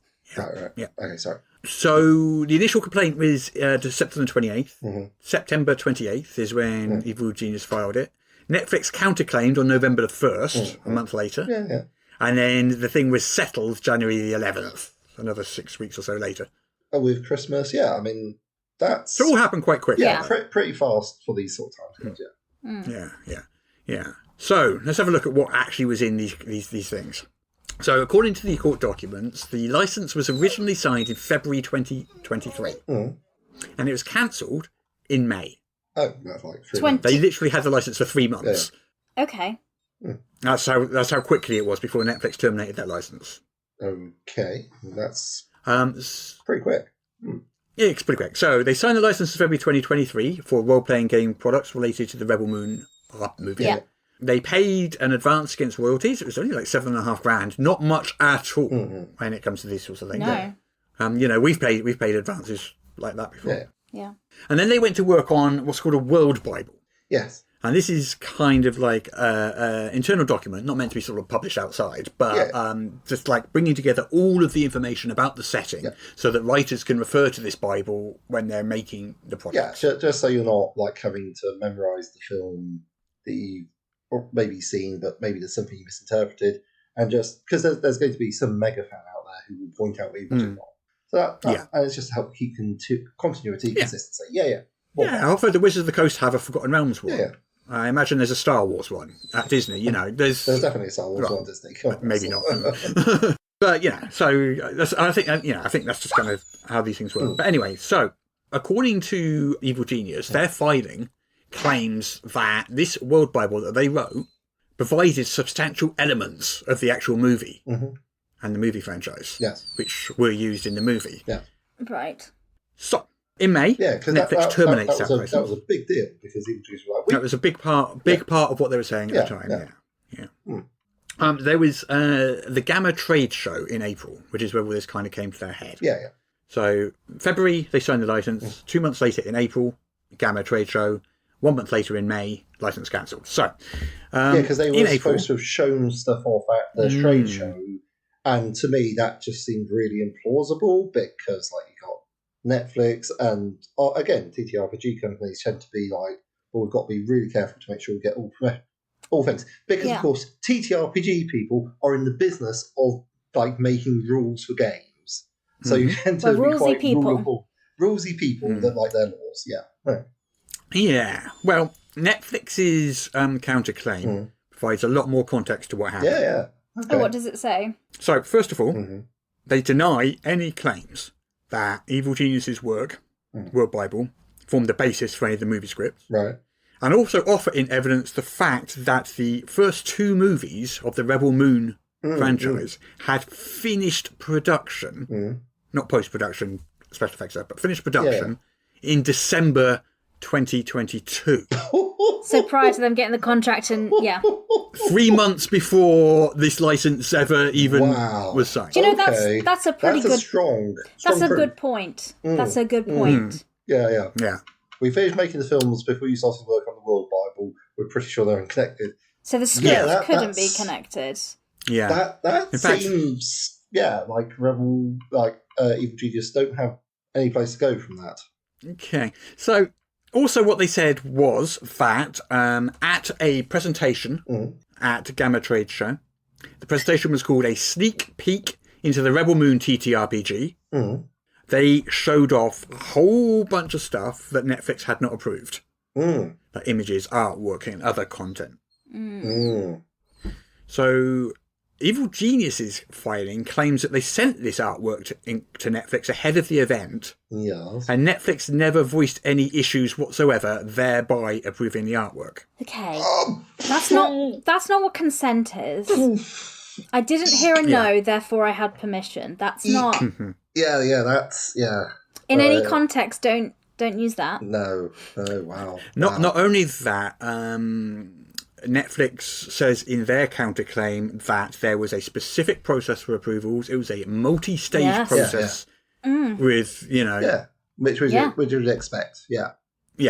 Which is part of the license, and that process was not followed. They're a corporation. That artwork was not approved. So not only that, they also said that because Evil Genius had some confidential meetings with Zack Snyder, the director of the film, in which Zack Snyder provided an awful lot of information to them, they allege, about the setting, the movies, the whole thing. That would and they say certainly provide the basis of a World Bible. They claim that Evil Genius showed a video of one of these confidential meetings at a presentation at Gamma. What? Wow. That's what the filing says. Wow. I mean, obviously I wasn't there. I'm going to tell you what Netflix and EGG are saying. I'm not commenting whether or not that's true, but that's what Netflix said. I mean, wow, that's goodness. Yeah. So basically, Netflix's response basically says, yes, you did breach the confidentiality. Yes, you did show unapproved stuff. They also said the pre-orders went live on Evil Genius's site without approval. Right. Product covers appeared on the site without approval. No. Various things. So they cancelled the license. I mean, because Netflix being reasonable. I'm not sure I'm emotionally prepared for this, Russ. But yeah. Well, you didn't expect Netflix to be the one. It's not what you were expecting out of this, was it? It's not. No. That's not what going in. That's not what you expect. It was I'm not particularly fond of them, but it does sound like they've got a really good, solid case. Yeah. Yeah. So the other aspect of this also was that Netflix was claiming ownership of all their work, and Evil Genius made quite a big deal out of that. Yeah, which is rightly so. Yeah. I mean. And at the time, we were saying, "Oh my God, that's awful." Because that's terrible. Because that is an awful thing to do. Yeah. Until you actually look at the license. Does the license give Netflix all their work? Well, the license very much specifically says that. That is the agreement they made.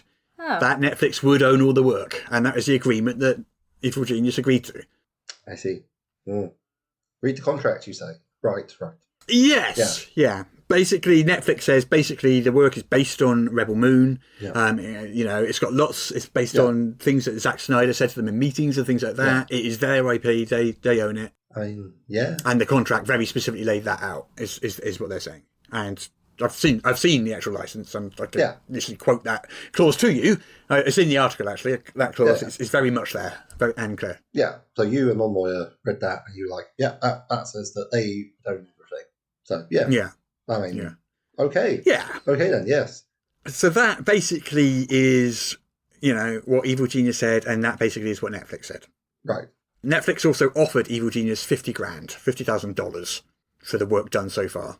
That, in retrospect, in the light of this, seems really decent, actually. Yeah, it's like, because they already own it, so... Bear in mind they've only had the license for 3 months. I wonder how many costs they'd committed to with like writers and artists and stuff. Because it sounds like they got a lot done, all they were saying. Because it was put out there, the books were pretty much done, written at that point, which sounds very quick for 3 months. Yeah, 3 months is... They got a lot of staff, though, 20 yeah, I don't know, but... Yeah, but a lot of this is like convention coordinators and software people. It's not, they're not all writers. Yeah. But it depends upon the thing. But I mean, I don't know if they'd be the best quality books, but certainly initial drafting, you could get a lot done in 3 months with well-motivated people. And I'm like, I know some people who can write a lot of very good quality prose and do some very good quality mechanics. I don't know, but all right. Well, there's people out there that put out multiple novels a year, I don't know how, but, it can be done. But anyway, that lawsuit did get settled eventually. Yeah. January 2024, it got settled. Yeah. And they put out this joint statement. Yes. Yeah, we reported on. Evil Genius put out the joint statement. Netflix didn't say a word again. Yeah. Netflix still to this. I imagine it's too small for them to bother with their big brand. I mean, frankly, giving him 50,000 was pretty generous, actually. Yeah, well, the statement was the parties are pleased that they were able to amicably resolve this dispute. Netflix thanks Evil Genius for their hard work and professionalism. That's it. Yeah. That's the whole statement. Well, 2 sentences. Yeah. What more do they... Yeah, okay. Yeah. But I did find out what they were able to get. So I was told that Dave Scott wanted $3 million in damages, was what was being hoped for. Which, in light of what we now know, seems quite ambitious. But all right. Did actually get a settlement of just under $500,000. Wow. So, in a sense, that lawsuit was kind of successful because it went from $50,000 to $500,000. Yeah. If that genuinely happened. Wow. Okay. Yeah. Wow. That's so that's much impressive. money gets thrown around. Yeah. Anyway. Goodness. That was apparently development costs, recovery of development costs.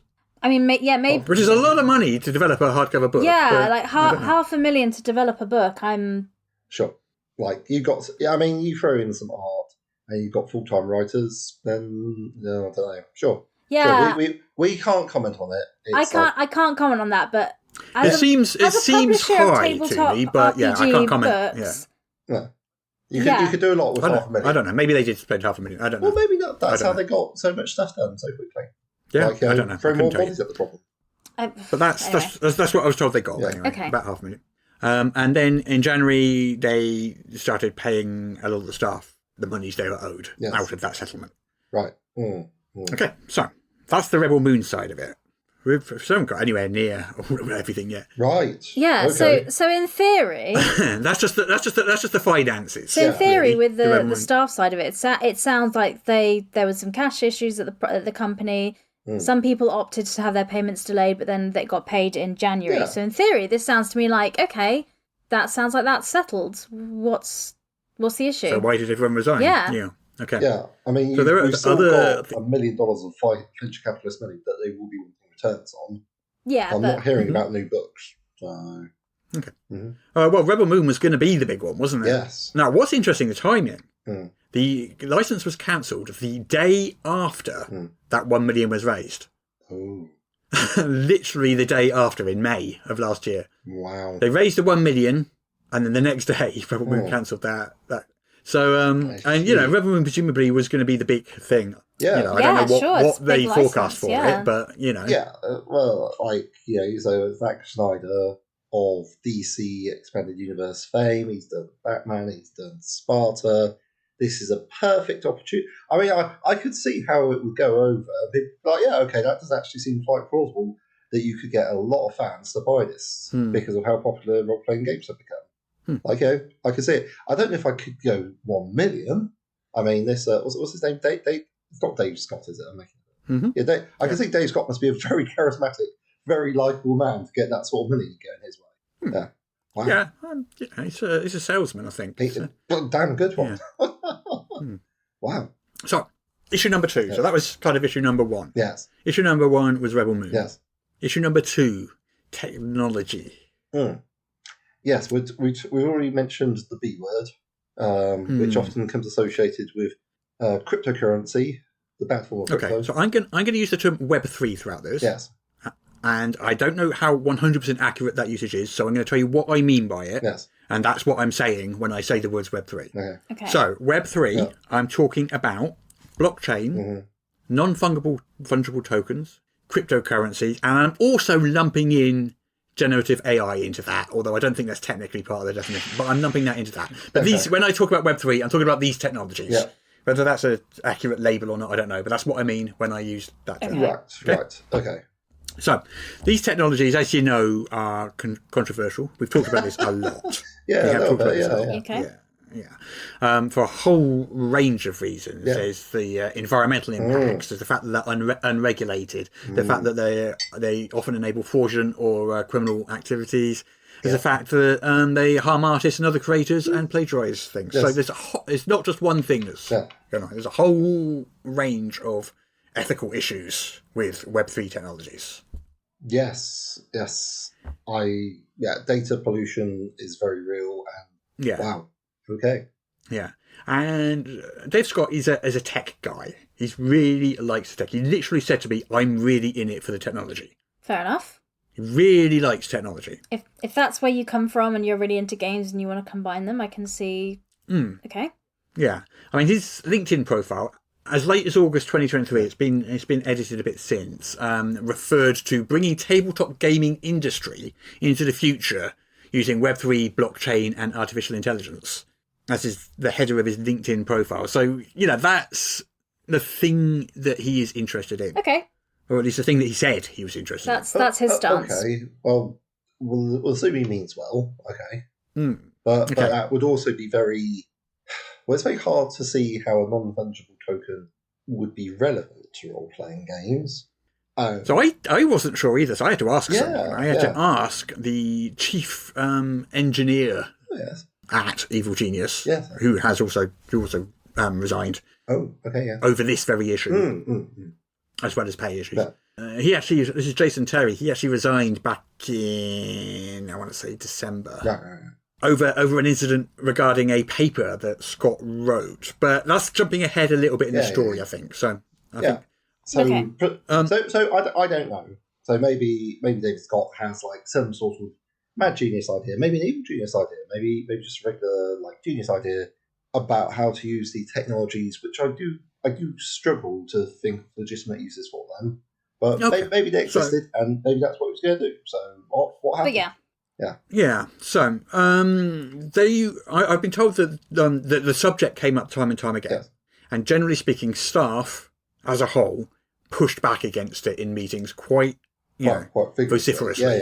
Yeah. So unlike the CEO, they were not pro using these things in tabletop RPGs. And every time this happened, they were reassured that these things would not be used. But then the issue would kind of come up again in a different way. This sounds like I don't know, but like when people say no, generally it's worth respecting a no. Well, I know that very early on in development of the Everyday Heroes book, so this would have been this must have been like very early 2023, 2022, something, some AI art was used to create page borders and stuff. And I think it was Owen Stevens was heading up that project. I'm not 100% sure. We don't, not sure yet.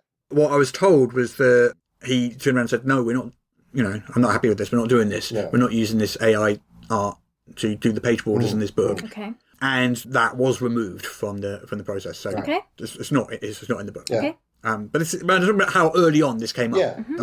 It's the picture. And also there was this incident apparently where an artist used some AI and was asked to replace the work as well. Right. Which, as we know, happens at other companies as well. Yeah. It happens. It happens. This was very early on. Yeah. I mean, I think it's really taken a while for the scale of the problem with generative AI to become known. Okay, but So, but it wasn't in Everyday Heroes, so a bit of a non-issue. So at that time, very early on, obviously, it was decided not to use that AI art. It was, flagged as an issue as far back as then. That's some far-sighted look on behalf of the staff, because it would be an issue. So, in September 2023, they're developing an equipment source book. Okay. I forget what it's called. It's like Arsenal or something. Was it I can't remember what it's called. for this military heroes book or something, like some sort of military... No, I think it's separate to that book. Oh, okay. Like some sort of... Military Heroes is its own. It's a splat book for equipment. Yeah, apparently it had 700 items of equipment. Oh, wow. That's a lot. That's a lot. Now, Jess, I know you immediately think, wow, that's going to cost a lot of money if you're going to illustrate every single one of those. Yeah. Oh. And, it would. That's monster books and equipment books are expensive to illustrate because you need a lot of pictures and art's not cheap. No. So, I can see the predicament. I could, illustrate 700 items. I'm $100 a piece. Wow, I'm normally that person in meetings when we're doing ideas for things. I'm like, it's going to cost a lot of 70 money. grand, of art. It's a lot of So, I mean, especially for stuff like equipment as well. I mean, because then you need artists that know what that equipment is and to make it, especially if you're doing modern or contemporary equipment pieces.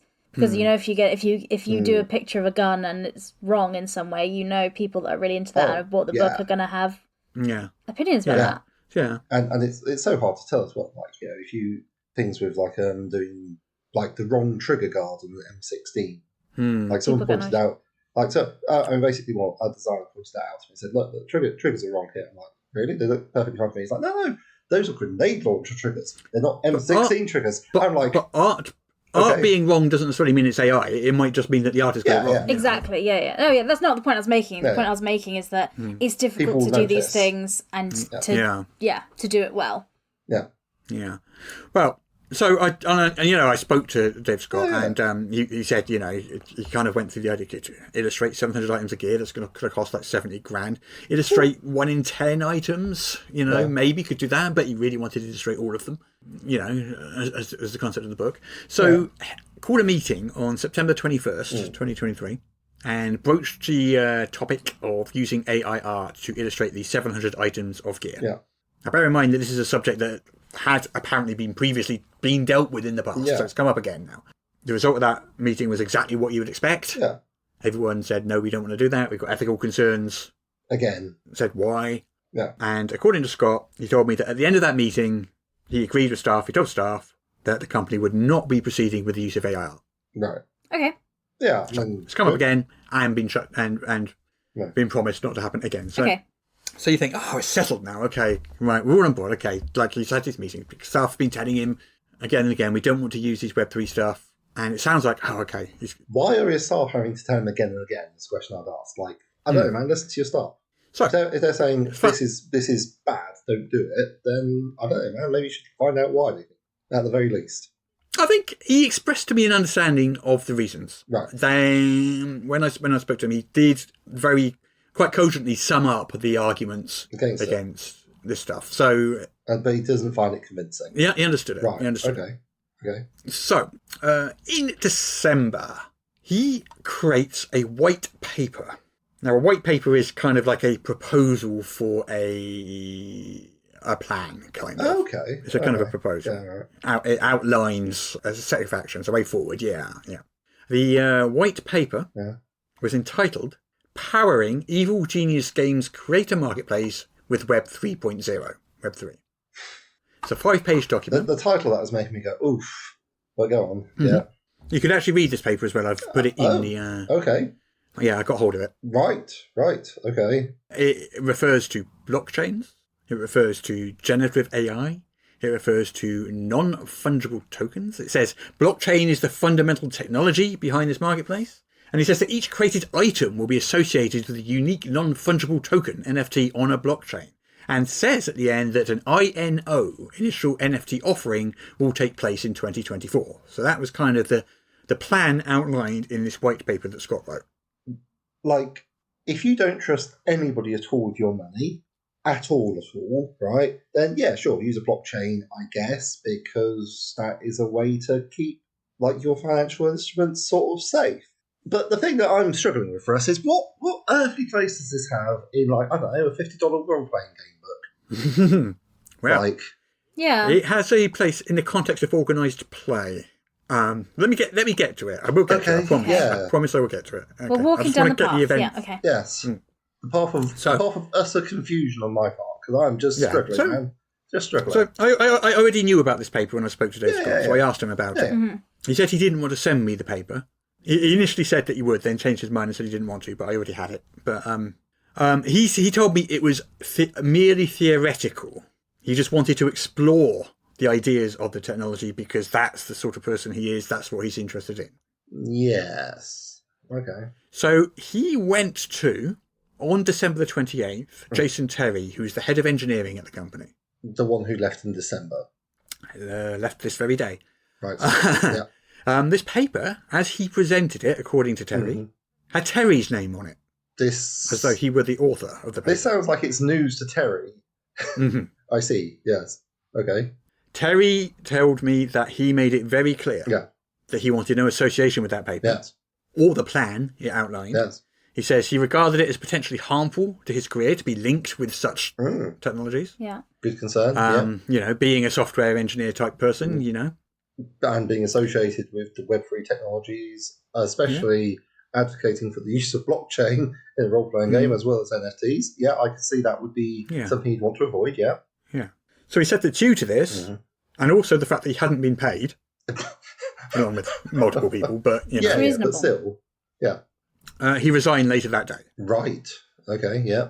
The paper it exists still. You can read it. It no longer bears Jason Terry's name. It's got Dave Scott's name at the top now. Okay. He resigned pretty much on the spot that day in response to being presented with this paper. Yeah, makes sense. Yeah. Yeah, he wanted nothing to do with it. And he told me he basically, at that point, he just realised the company wasn't a good fit for him. He didn't, I spoke to him, he didn't sound angry or anything like that. He was just like, at this point, you know that the company's got a good fit for you. You know you need to move on, so I just got on and did it. You know what, Dave Scott does sound like a really likeable guy. Yeah, I mean, I obviously very much disagree with a lot of his ideas, but it sounds like he's got a lot of personal loyalty from the staff, so they're hanging on. Goodness. Yeah. I mean, Dave Scott's version of that event's slightly different. He says he brought it up with Terry beforehand, asking for help to write this paper. And Terry said he wouldn't, but Scott kind of pushed ahead and did it anyway. And he says, I didn't listen to him and I pushed ahead. And after a couple of days, when he realised I was pushing ahead with that white paper, he quit. So, yes. Okay. Yeah. So Scott says that Terry didn't write the paper either. Right. Okay. Yeah, but basically, he wanted Terry's name on it. He kind of wanted Terry's sign off on it, really, because of his role in the company. Yeah. Because he was trying to attract investment. This is what okay. What's being. He's trying to attract investment from Web3 companies. Now, I don't know whether or not this particular paper was used in any kind of investment presentation. I do know that Scott told me that he did produce what are they called? Something decks, invested. Anyway, presentations. Which referenced Web3 technology for and things like that. Yeah. He says that did happen. Some sort of prospectus for investors to invest in an RPG company, presumably with the intent to get some sort of return on their investment. Okay, yeah. He tells me he's no longer doing that, but he says that did happen. He did create presentations which reference the potential use of Web3 technologies in tabletop RPGs. Yes. So he says after that resignation, he calls another meeting. This time to discuss again Web3 technologies and stuff. Another meeting where a similar conversation was had, and at the end of which it was decided not to use these technologies again. That's what Scott told me. This does sound like he's just keeps on asking the same question. Do you want to use these technologies? And he's getting quite a bit of pushback. And people are saying, because things are very different in Europe, I know, because there's a lot more job security, but I know in America your job's a lot less secure. So if people are actually willing to put eventually their jobs on the line and say no, that seems like they feel very strongly about it. Yeah. I think basically he's assuring them time and time again that these things aren't going to happen, but things keep popping up which they otherwise. Well, like his which plan suggests otherwise that he wrote to use them. Yes, that would be the sort of thing that I would look at and say, I'm not sure I believe you at this point. But there we go. So let me give you an example of how it was intended to be used. Now, I did not, like you, you've been asking me, how does this even relate to a tabletop role-playing game? I am struggling. I was in the same position. I was like, I don't understand. I don't get it. Makes no sense to me. So I asked Jason Terry, and he explained it to me. He gave me an example. So thinking about organised play, if you acquire a special item in-game, yes, but there's only one of that item, and it's represented by a non-fungible token, and it's unique, and you can sell that item through the organised play process. And that item might be, he gave an example of a sword that you specifically use to kill the big boss. Would be specifically that sword that did that forever, and it would be unique. It would have a provenance attached to it, as it were. Yeah, and then you could sell that specific item in the world, in the organised play process. So that's kind of how, one example of how he said the sort of NFTs were kind of like supposed to be how used. Magic the Gathering cards, because they do limited runs, certain ones are more valuable than others. So it's like a digital version of that sort of thing. Sort of, yeah. Okay, sure. I still don't 100% get it. That's the explanation I was getting. I'm not quite sure that's an accurate representation. That doesn't match entirely with my understanding of NFTs, but please go on. Well, anyway, so what else we have? Then, on January the 30th, so, they've just agreed, again, not to use Web3 technologies and stuff. January the 30th, Ali Madhavji, I'm not 100% sure how you pronounce that name, but of the Blockchain Founders Fund, one of the investors, and who Evil Genius described as a founder of Evil Genius Games, wrote an article about TTRPGs and technology, referencing Evil Genius specifically. And he described the overall goal of the company, which was to blend 4 technologies together. One was a D&D Beyond-like platform, a D&D Beyond killer. One was an e-commerce marketplace. One was virtual tabletops. And one was game scheduling platforms. So these 4 things. Which, on the face of it, fine, that sounds reasonable. I mean, these are all inherently useful things. Like, they show an understanding of problems in the gaming space. I mean, my concern with them would be things like, do you have the audience to make this happen and for it to be profitable? But sure. So those are actually not the worst ideas I've ever heard. They're actually quite sensible. They require a lot of money, but okay.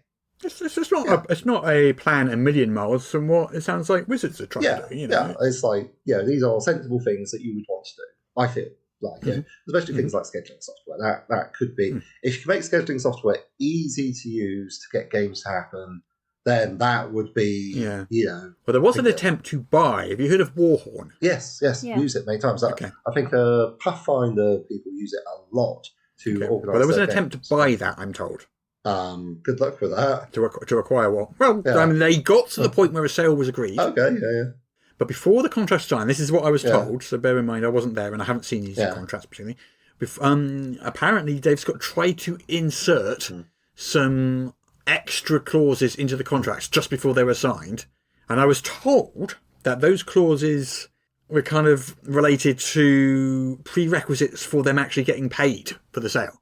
Like the platform actually had to perform to a certain level after the sale for them to get paid.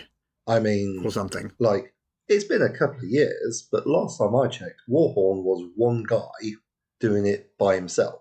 He works very hard for it and relies entirely on voluntary donations, but it's like one dude.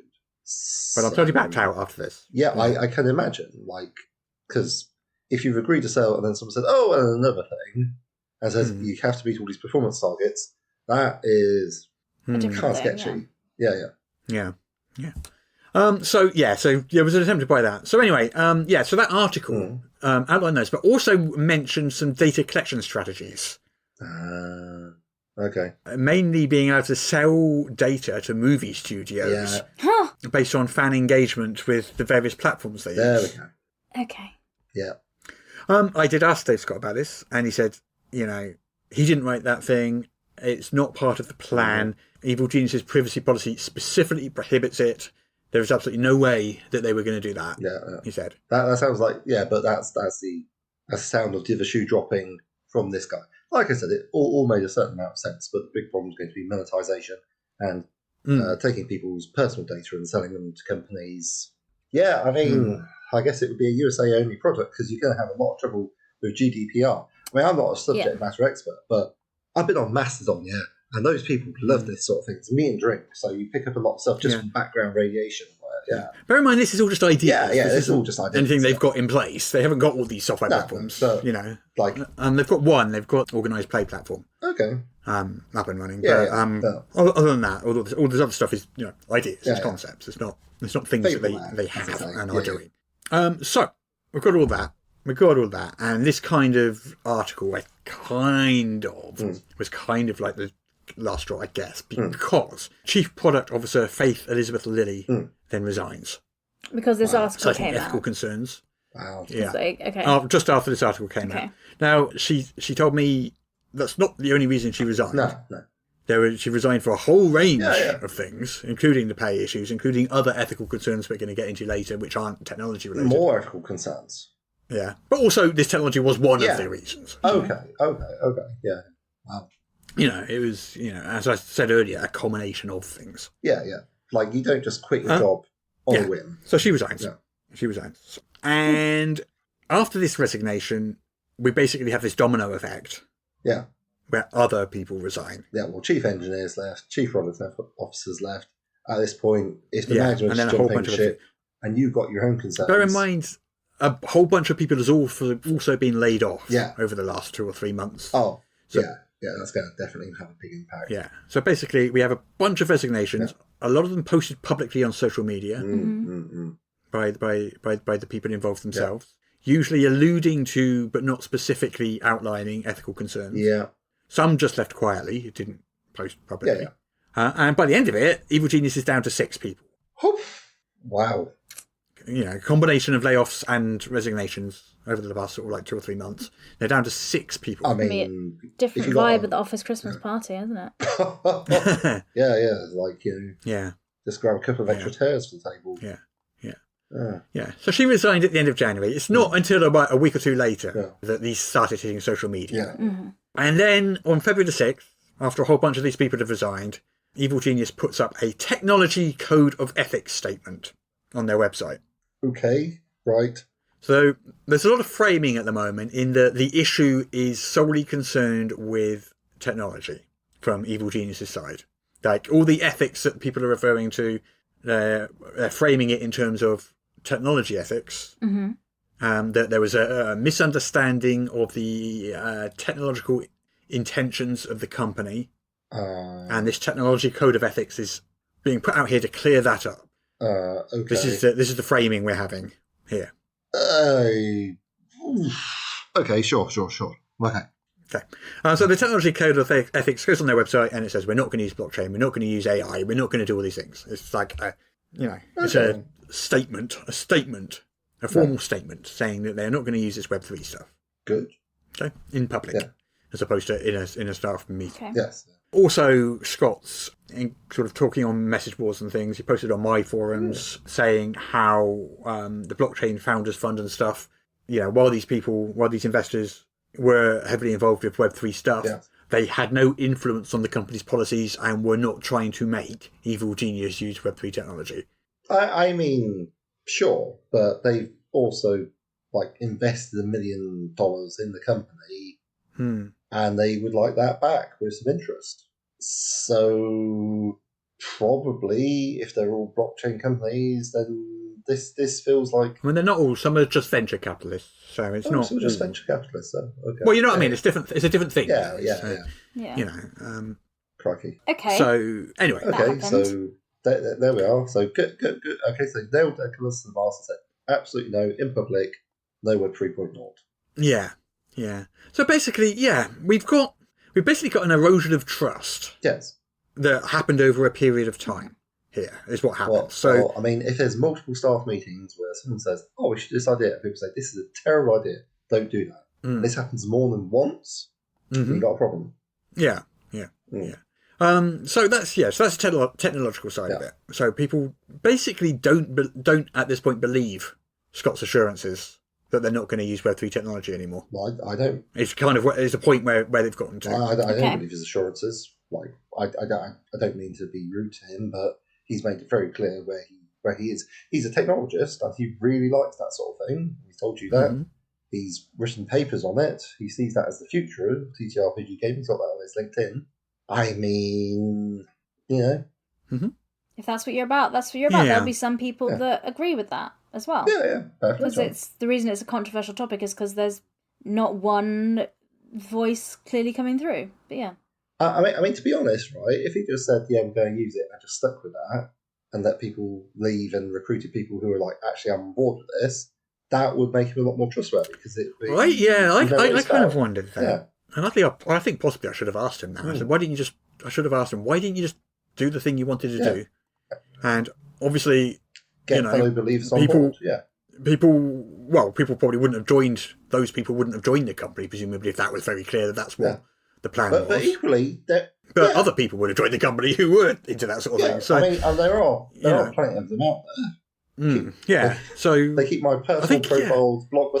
So it's a trust issue. It's a kind of what's being said as opposed to what appears at least to be going on. Whereas if just like taking a stance, one side or the other, and sticking to that and doing that, gets rid of the trust issue. Yeah. Yeah, I mean, it's been framed as a technology issue, but really it feels like an ethics issue and like just doing what you say you're going to do. Well, there's also staff feeling sidelined because they're continually giving expert advice and it constantly being overruled. I mean, all right, it's his company, he can do what he wants. Yeah. But if you hire people and continually ignore what they tell you, they are not going to feel valued, are they? No. I mean, and also it seems like a massive waste of money keeping them there. Like, you have 2 dogs, Russ. How much barking do you do? Why get a dog and bark? Peter, I choose not to answer at this stage. Is what I'm referring to. But maybe this is as the business manager of EM Publishing, the official statement is no comments. Thank you. And Mr. Morrissey will take no more questions on that. Thank you. But well played, I will withdraw my question then. Thank you. About the amount of barking that Russ does. Thank you. But it's like if you hired, I don't know, say a extremely talented logistics professional and then insisted on doing all the logistics and taxes for your company yourself, you'd be like, that would seem like a waste of your time and effort. Yeah. I mean, I think they were doing other things as well. Sure. But anyway. Yeah. Anyway. So that's technology. So now we've got the work environment itself. Now this is more difficult because this is different people will have different experiences and it's very Sorry, Russ. Do you want to? I'll let you get into it. Yeah. So I spoke to. I'm not going to say how many exactly or who they were because they requested anonymity, and I'm not going to. So I spoke to a number of ex-staff members. Yeah. And they provided me with, I spoke to them for like a long time, and it was had a long conversation. And it was an emotional conversation as well. They were, they were not, and they furnished me with an awful lot of stories and information and things. A lot of it, when I was having a conversation, it was like, I was kind of thinking, there's so much of this, I'm having trouble. Keeping on top of it, but I mean, everyone had stories to tell. Everyone had stories to tell. Yeah. I mean, sure. And there is always the temptation to say, well, they've left the company, so they're not going to give you the best. They're not going to give you the best spin. They're not going to give you the company side of events, are they? But that's why I also spoke to the existing staff members. Good point. The current, the ones that are still there. Okay. I made sure to ask everybody. Anyone that would talk to me, I spoke. Okay, yeah, all right. So we got this list of like sort of 20 or more things that happened while at the company. Wow. And all of these are kind of speak to work environments. Working hours, being expected to work beyond contracted hours, but not being able to bill for them. Not feeling respected or valued in the job. I mean, there's a lot of stuff here. There's a lot of stuff. Yeah. Like the sort of thing where, I mean, if you don't want to name names, which is entirely understandable, it'd be different. I can't name names. Yeah, I've literally promised. Like literal details, but the sort of thing like, I don't know, say the company expects you to work at least 40 hours a week. Core working hours are 8 a.m. to 6 p.m., which is a 50-hour work. But nobody here was an employee. Everybody was a contractor. Okay. Oh, okay. Yeah. So no salary employees. Right. So there was a general kind of not promise. I'm not going to go so far as to say that a promise was made, but a number of these employees told me that they were under the impression that the goal was full-time employment with health insurance, 401k, all of that stuff was the goal. Well, yeah, but okay, yeah. But none of this materialised. Yeah. So other staff who are currently there, at least one of them told me, yes, those things were raised repeatedly. However, that person said, having worked in startups before, they said, and this word startup's going to come up a lot, startup culture. Having worked in startups before, that person who is currently still at Evil Genius took it with a grain of salt and, viewed them as aspirations rather than promises. Yeah. But clearly that wasn't a universal position. Other people did not view them as aspirations rather than promises. Other people were under the impression that's what was supposed to be happening. So suffice to say, perhaps there wasn't clear communication on this because different people had different understandings. Yeah. People have come away with different expectations of what's going to happen. I feel like maybe there's a divide between people who are very much into these are the rules of the game that we're turning up to, and people who are like, it's just not going to work that way. Yeah. So we've also got, people being contracted for, say, for different amounts of hours, but for example, a maximum of 40 hours a week. They're not allowed to bill for more than 40 hours a week, but the company was putting on demands on them which exceeded that. Right. And then taking them to task for not achieving those goals. There was, people being told to do a job, then being told to do something else, and then being taken to task for not having done the first thing. Yeah. Things like that kind of environment. Right. Is what I was told about. So problems with given conflicting priorities and the guidance. What's the highest priority that should be working on? It's just leadership issues, I think, is what we're talking about here. Leadership issues. Yeah. Leadership issues. And also some kind of inappropriate things said and done at staff meetings. I got a couple of examples. One was where they've called out a female staff member and said that he was going to have to haul her out to investors to pay the bills. Sorry, what? Okay. You heard. I did hear that. I'm just like, okay, wow, okay. So the boss of the company called out one of his staff members and said that. Okay, right. I mean, sure. I asked him about that specifically, and he said that the context was that the person in question was a extremely competent and valued member of the company, and while the choice of word there wasn't perhaps ideal, that's what he was referring to when presenting her to investors. So that was his response to when because I put a lot of these things to him. I said, someone said this, someone said that. So what have you got to say? I wasn't trying to blindside him with it all or anything. It was, get the facts, get the information. Wow. He also said apparently to employees that he prefers to hire women because they're easier to train. Do you agree with that, and Russ? He prefers to hire people. Do you agree with that, Russ? Is that why you hired me? I just said, prefers to hire women as they're easier to train, and also prefers to hire people who want to work in games because they're easier to convince to work for less. And this came right out and said it, did he? Okay. And that is very true. A lot of like I said earlier, people that want to work in games are really passionate about what they're doing, so they'll put up with a lot. We often, I will say, we often get offered work for free. Yeah, well, we turn around and say, we're not going to do that. Yeah, I've had people that haven't understood, because people said, hey, I really want to work for you and get experience. I'm willing to do it for free. And I was like, no, we don't do that. That's our ethical decision. And they get annoyed at me. They're like, but I'm offering. It's my choice. And I'm like, yeah, but there's a power dynamic here that's... I even if you come to me and say you want to do that, that's still me exploiting you for your labour. Yeah. I mean, I'm on the same page. People get super angry about that. That's our stance. That's what I can say. That's what we do. Strong ethical stance. No internships no unpaid internships at E&amp Publishing. So So there's also an issue with misgendering of non-binary employees. Mm-hmm. So I was told by ex-staff that there was consistent misgendering of non-binary employees, and that he would get irritated when corrected. Now I put that to him as well. So okay, this is what has been said. He told me that he can only remember one incident where the subject of transgendered employees came up in a meeting. He said it was someone else dead named somebody. A third person raised the concern, and that he himself, Dave Scott, said, "That's right, we're not going to use dead names in this dead names in this game." Yeah. That, he says, is the only. He said to me that was the only time transgendered employees were mentioned in a meeting.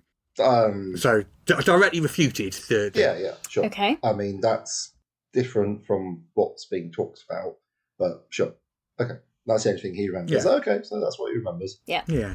So basically, he pretty much flatly denied most of these things. And, I asked a couple of times just for clarity, you are denying this, you're saying this didn't happen. And he said to me, and I made sure I wrote this down word for word, it didn't happen. All these things, they sound ridiculous to me.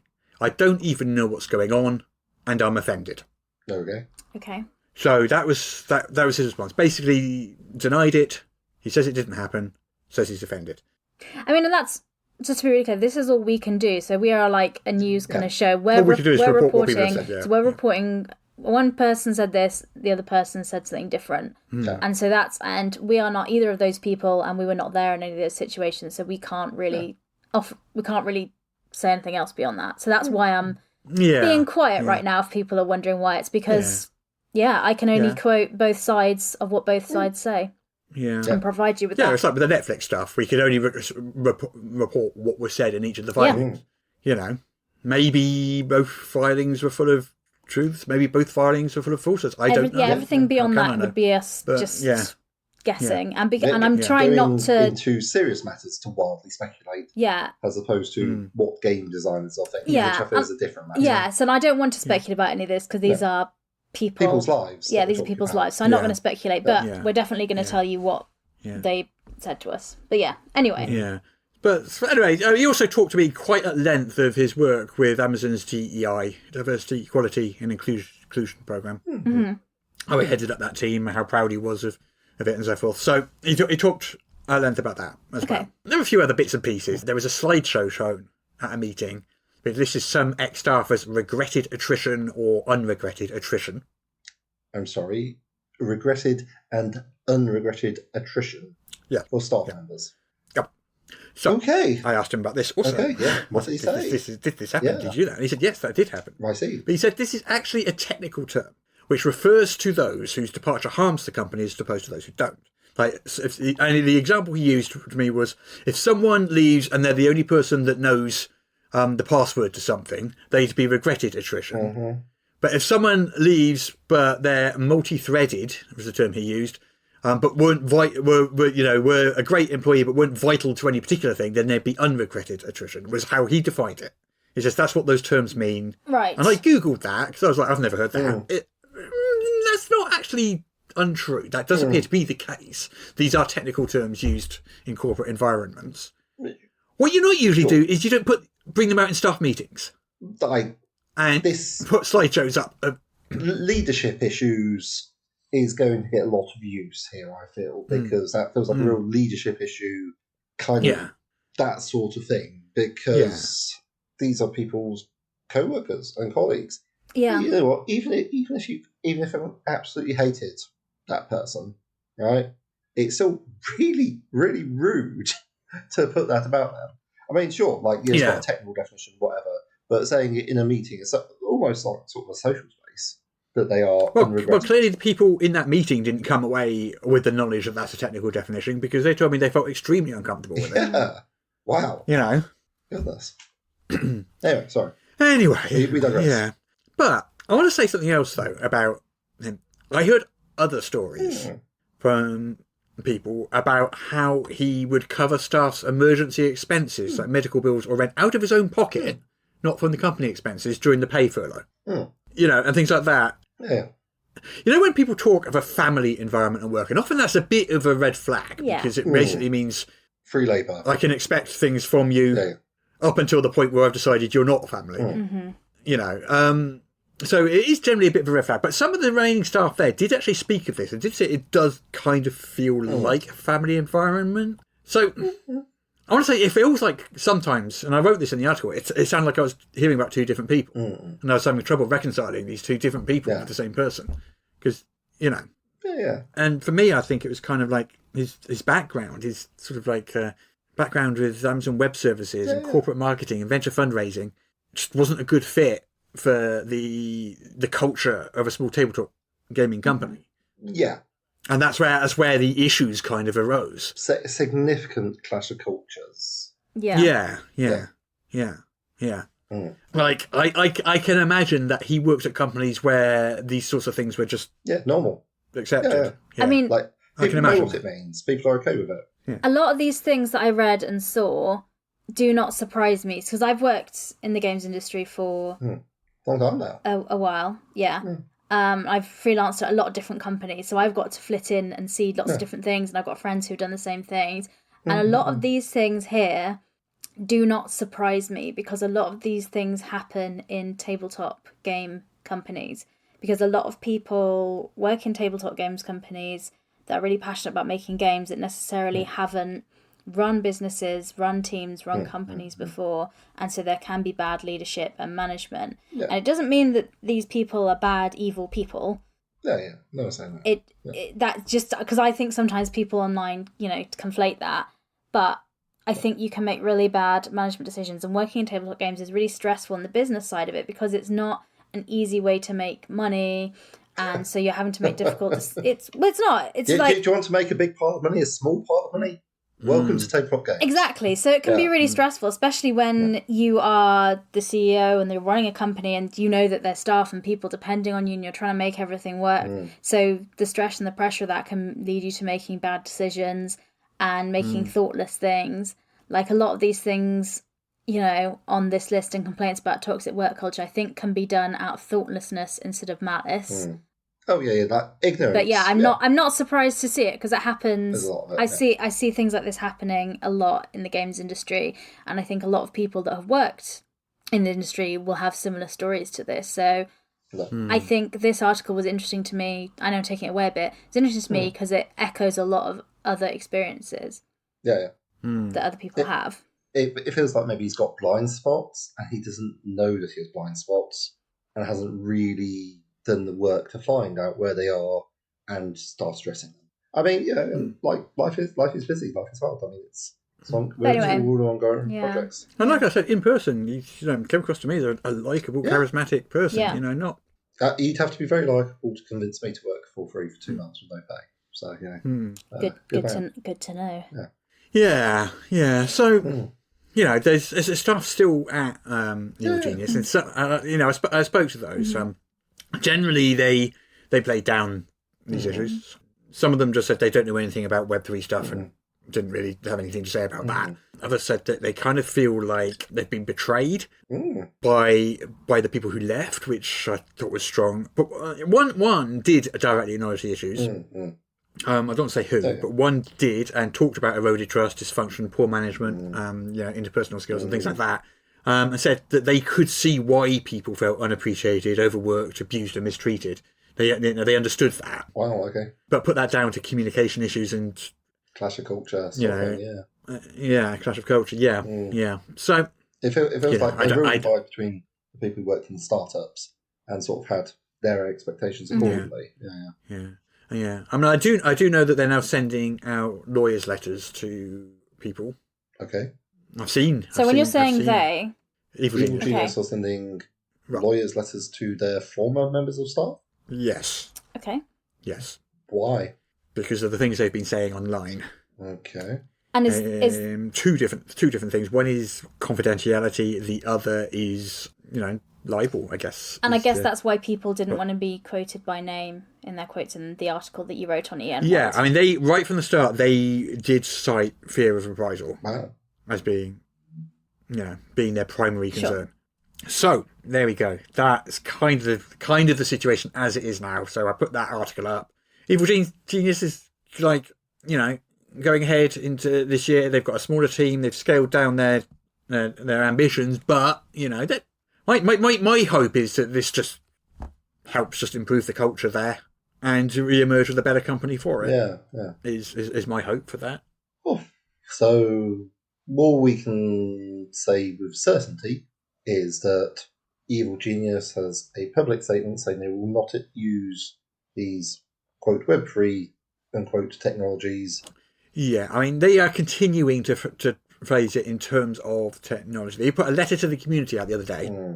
I spoke to Scott last Saturday, and it was on the Sunday this letter to the community went up. And I feel like probably it was in response to me bringing certain things up during that conversation. Okay.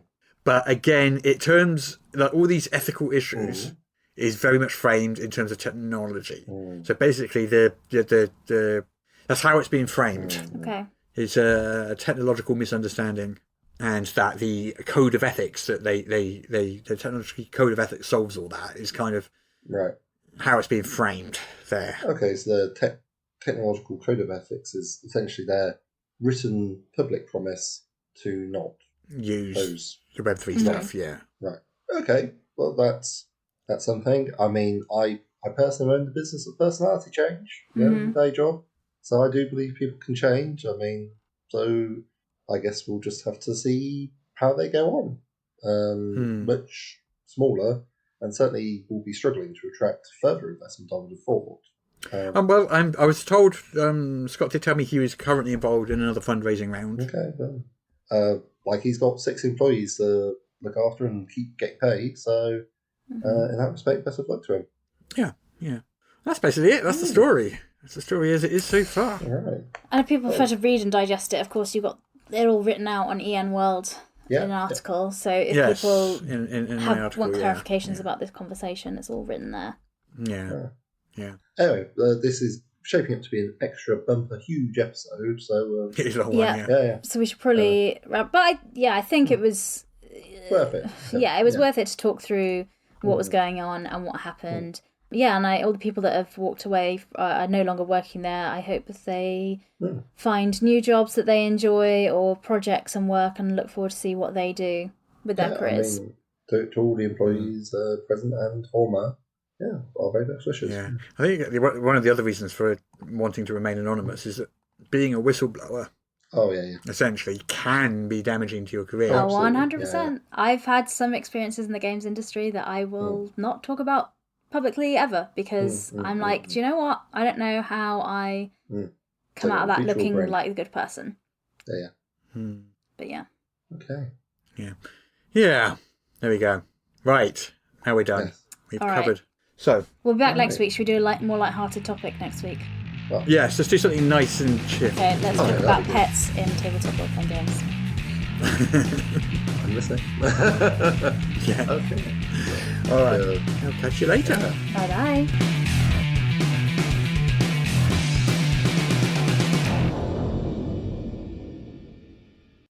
Apparently I now have to read this to you.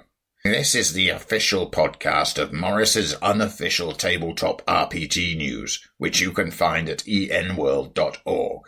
You can find show notes at morrus.podbean.com or wherever you found the podcast. If you feel like they deserve it, you can support the show on Patreon. In return, you will receive exclusive bonus content. Just go to patreon.com/Morrus.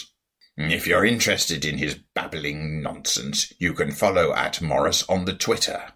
Send your emails to morruspodcast@gmail.com. Not all of your emails, just the ones you want us to see. That's it. I'm bored now. You can go away. Shoo, off you go. Goodbye. Get out of here. Fighter, wizard, or chef? Choose! I'll be a wizard. I'll be a wizard. Fagitta. I'll be the chef then. I think it's pronounced chef. The chef. Yes. I'll be the chef. There you go. I knew you'd enjoy that. What sort of chef are you? Do you like grab pieces of bread, whack them on either side of people's heads, and call them an idiot sandwich? Yeah. Okay. Not professionally. It hasn't happened at EM Publishing yet, so. But we're not chefs or chefs. Okay, let's do a sketch. Not yet. We could be. Okay. Let's pivot the business.